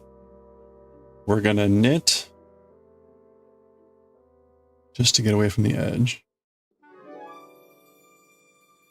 And then we're going to purl two together back loop. Purl two together back loop. How the hell does that work? I'm going to go in the loops, but I'm going in the back loops. Wait, how am I? Oh, is this that weird angle thing? Am I like coming in this way? No. How does this work? I haven't done. Think of make one purl left. Make one left purl. When you learned to knit, you started out with the small stuff. Worked your way up to making a cardigan. Yeah, I'm hating the cardigan pattern, even if it looked pretty good. That's unfortunate. Like, hey, it looks. I did it well, but meh. When you were younger, I think you had much more patience back then. You just did 4 rows a day for like a year. Yeah, that helps too, right? Back loop pulls never work with you. He's 9% weight. What do you make was your wife? There, we were talking about that earlier, right?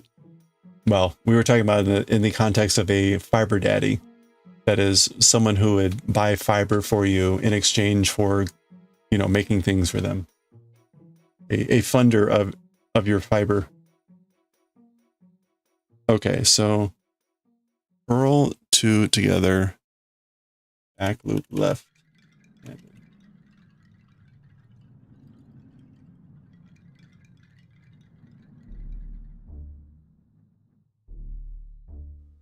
How? The pattern was so bad you almost quit crafting or anything. What was so bad? Was it the way it was written, or like what it was asking you to do? I mean, that's unfortunate.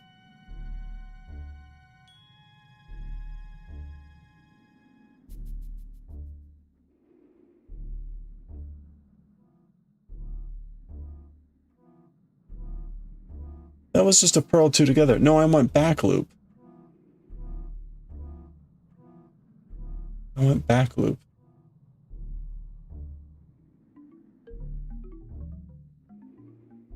Okay, there we go.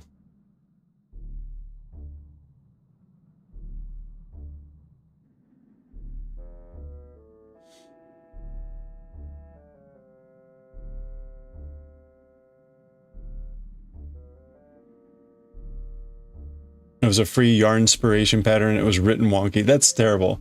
Like, hey, let's create a free pattern for people to learn. Then we'll make it really hard and painful. You have a vid? Oh, thanks, Colleen. I found one.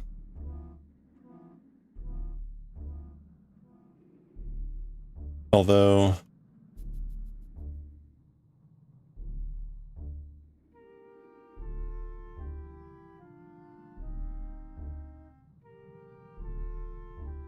What is this person doing? Oh, this is the person with the really bad cuticles. I'm sorry. That's terrible. I'm sorry. I remember this video. I've seen this video before. Their cuticles look like mine. You know, torn up. But like, I wouldn't create a video with them being all bloody. Sorry, again, that was horrible. Search for a purl through the back loop. You've got mobility issues by the time you pick out yarn and get back to the register, you need to sit down and go, oh yeah. When she tells you you can't buy any yarn anymore, you remind her you haven't bought any yarn in years.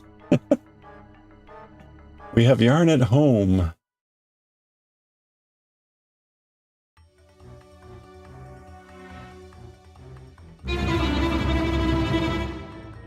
Okay, I have no idea what's going on here. This is a terrible video. I'm also not really paying attention. Hey, Sky by Queen, how's it going? It was written badly. Written badly, especially for something meant for a beginner. Yeah, many places where you just had to hope the stitch counts were correct. Oh, they didn't bother telling you what they should be. Yeah, again, like that. Yeah, that's definitely not beginner friendly. You recognize my name? I hope that's in a good way.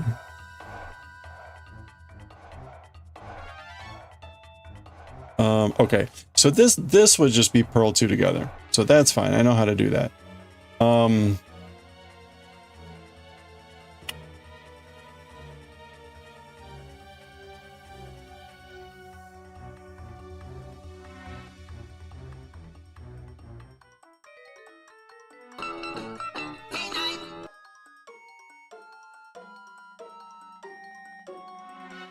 So am I coming in? I'm coming in from the bottom, right? Like coming in from this way? Wait.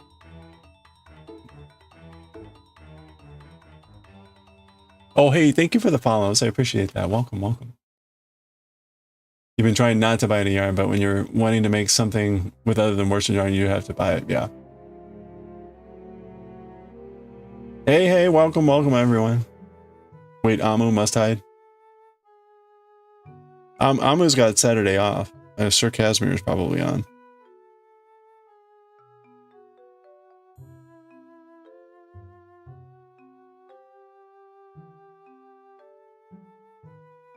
When you do it together with the back loops, you have to start at the second stitch and insert so it's almost backward. Yeah.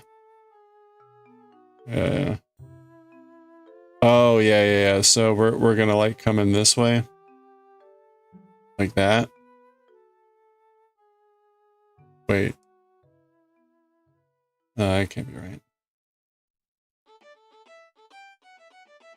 Sorry, the long needles are not helping her. So I wanna...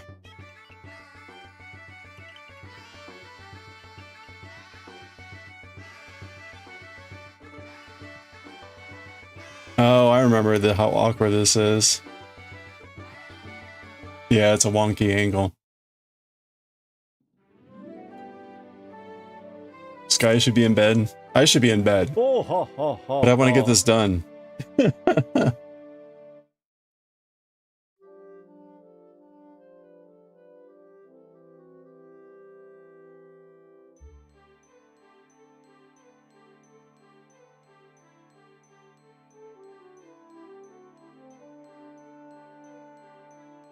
Technically you're in bed, but not asleep. There we go. See, that's how to work the system.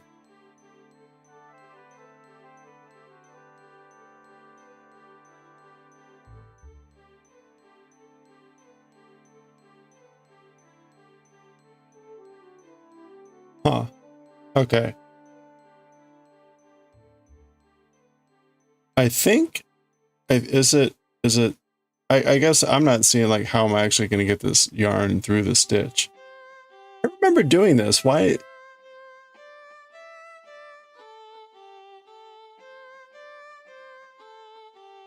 You want some yarn to stay because you didn't have much cotton? You want to make some kitchen stuff? Ah. You don't want to use acrylic for pot holders? That's probably wise. Your brain breaks at the purl in the back loop. Yeah. I did okay with the purl in the back loop, but the two together is causing some difficulty here. So I think I see like, okay, I got this. Oh, is this... Wait. Oh, yeah. So... No, that wasn't quite right. It was close. It was close. It's not helping that I got my long needles out and I'm really hitting the table hard here. This is not the best setup for these long needles.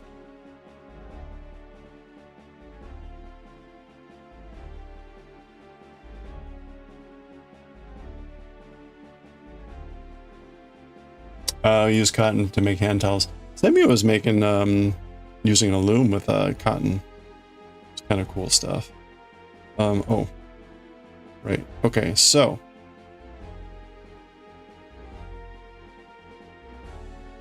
When you first learned filet crochet, the pattern called for #1 weight. You had never crocheted with a yarn before. And you never used a hook that small before. There you go. There's always a first time though, right? You still have energy? Me too. You had a monster drink at 9 p.m.? Wow. That's impressive. Do I angle it? Okay, I think I probably need a better video here. Actually, here, let me try looking at the video. I am just horribly distracted by this person's cuticles.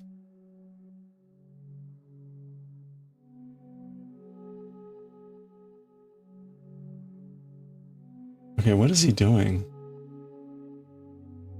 Yeah, that's the back loop, uh-huh.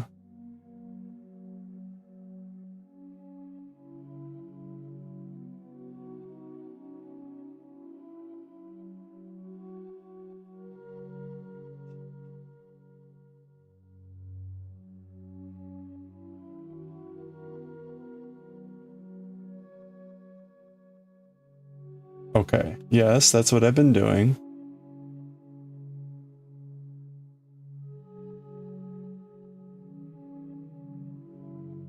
Yes, I see you put it through the first back loop. There we go, okay. Yes.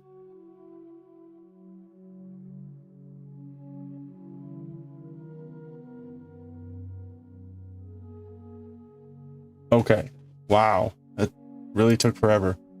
All right, I'm gonna catch up in a second. I want to, while that is still fresh in my brain.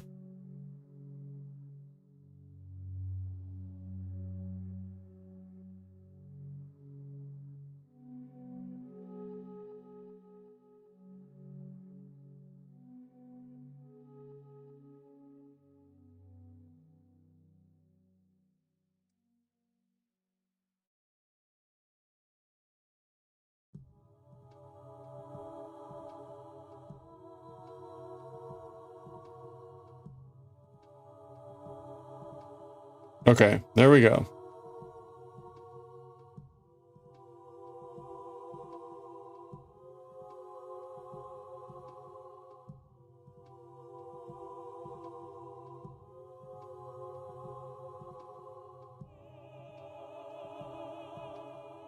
And then finally we get purl 2 together, which is a billion times easier.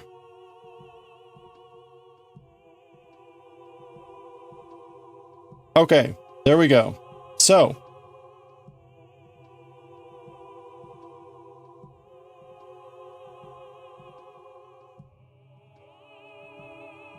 okay, so the answer appears to be, all right, let me catch up on chat here, sorry. Wait, you had a kebab? Emerald put it in your head yesterday. You know, there's nothing worse than being like, oh man, a shawarma. That would be really good right now. I'm sorry. Pancakes. You have a bunch of sugar and cream and peaches and, ooh, oh, yarn. Sorry, I thought you were going to say that you had sugar and cream and peaches ice cream. But it's yarn. I kind of want the ice cream now. But you try to get it on sale. Okay, dishcloths, coasters, you give it away. Oh, that's nice. Yeah. That's cool. You haven't had the courage to try filet crochet yet? You have a lot of yarn? I did, where is it? Hold on a second. The smallest thing that I've made so far was this thing. And it really wasn't that small, like, compared to the stuff, of course, that, like, Colleen does. But we made this poison apple, which was a pretty small yarn. Danger! Oh, ooh, it's ghosty! Look at that! Okay. 3 different colored shawls so far. Thin yarn hook wasn't an issue. Yeah, please, go ahead and post links. Yeah, sorry, I'm way behind. Link's good. Michael's having a BOGO 50% sale for this cut. Oh, nice. I totally sound like you when you're forced to watch a video on how to do something. My goodness. Oh, so Amu, remind me, right? I had this idea of like putting up the quick hit video where it's just like, this is it. And you're done. It's like a 10-second video rather than like, hey everyone, how are you doing? Thanks for tuning in. Well, today we're going to be looking at 5 minutes later. And oh, and don't forget this. And this is it here for the 5th time. Rage.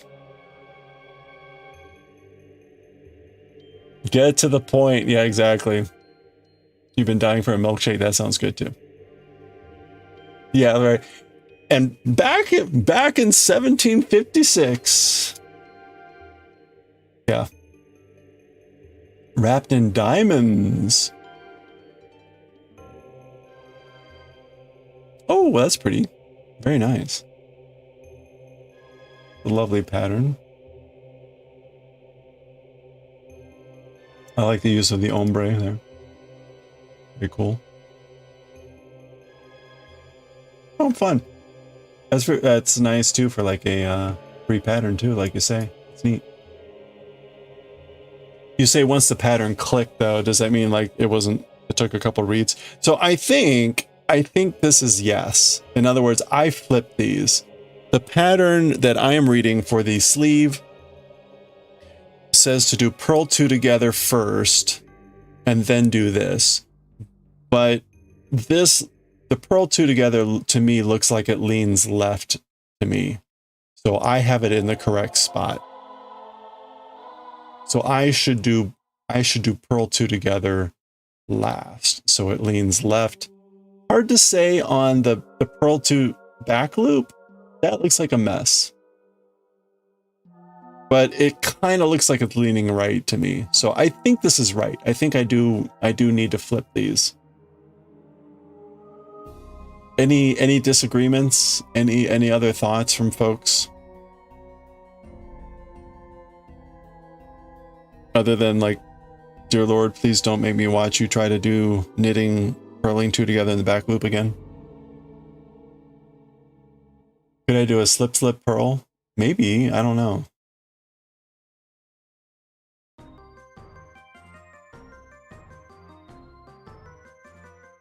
But more what I wanted to test was, is this right? So again, the directions say to do this one first and then do this one.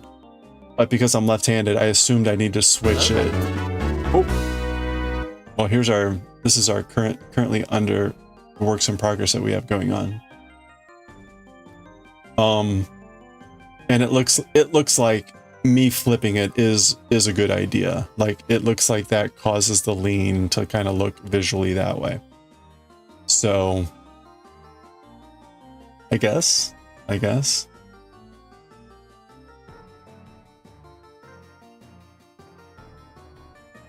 Okay. Oh, you got the pattern for free. The way you count the stitches blocks, it took a minute to... Oh, okay. You need to read all the directions and then it's easy. Okay. That's good. That looks good. Okay. All right. We'll go with that then. So I'm going to flip the stitches. I'll flip the stitches for the order of the decreases. You agree? Flip them to mid. Okay, good. Then we're good to go. However, it's late and ads are about to start in a couple minutes, so I want to get us out of here before the ads hit. Any thoughts on places to raid? Each block is 4 stitches, but the next block, 4 stitches, is the last block of 4. So once that made sense. Oh, I see what you mean. Okay, well that's cool. That's cool. I had to read through a couple things on this, make sure am I doing this right?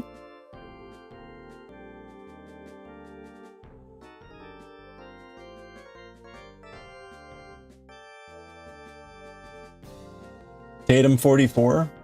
I have never rated Tatum 44. What are they doing? Although the name sounds familiar.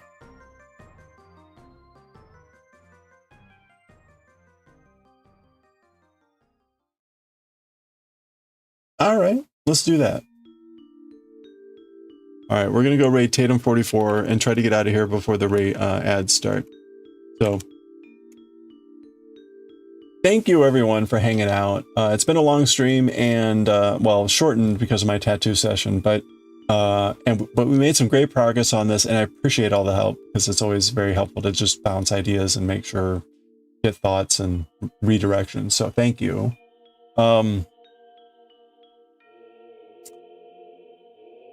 Carrot, again, thank you for the raid. For everyone that stuck around from that raid, thank you so much. We're going to be raiding into Tatum 44. They're doing some fish card.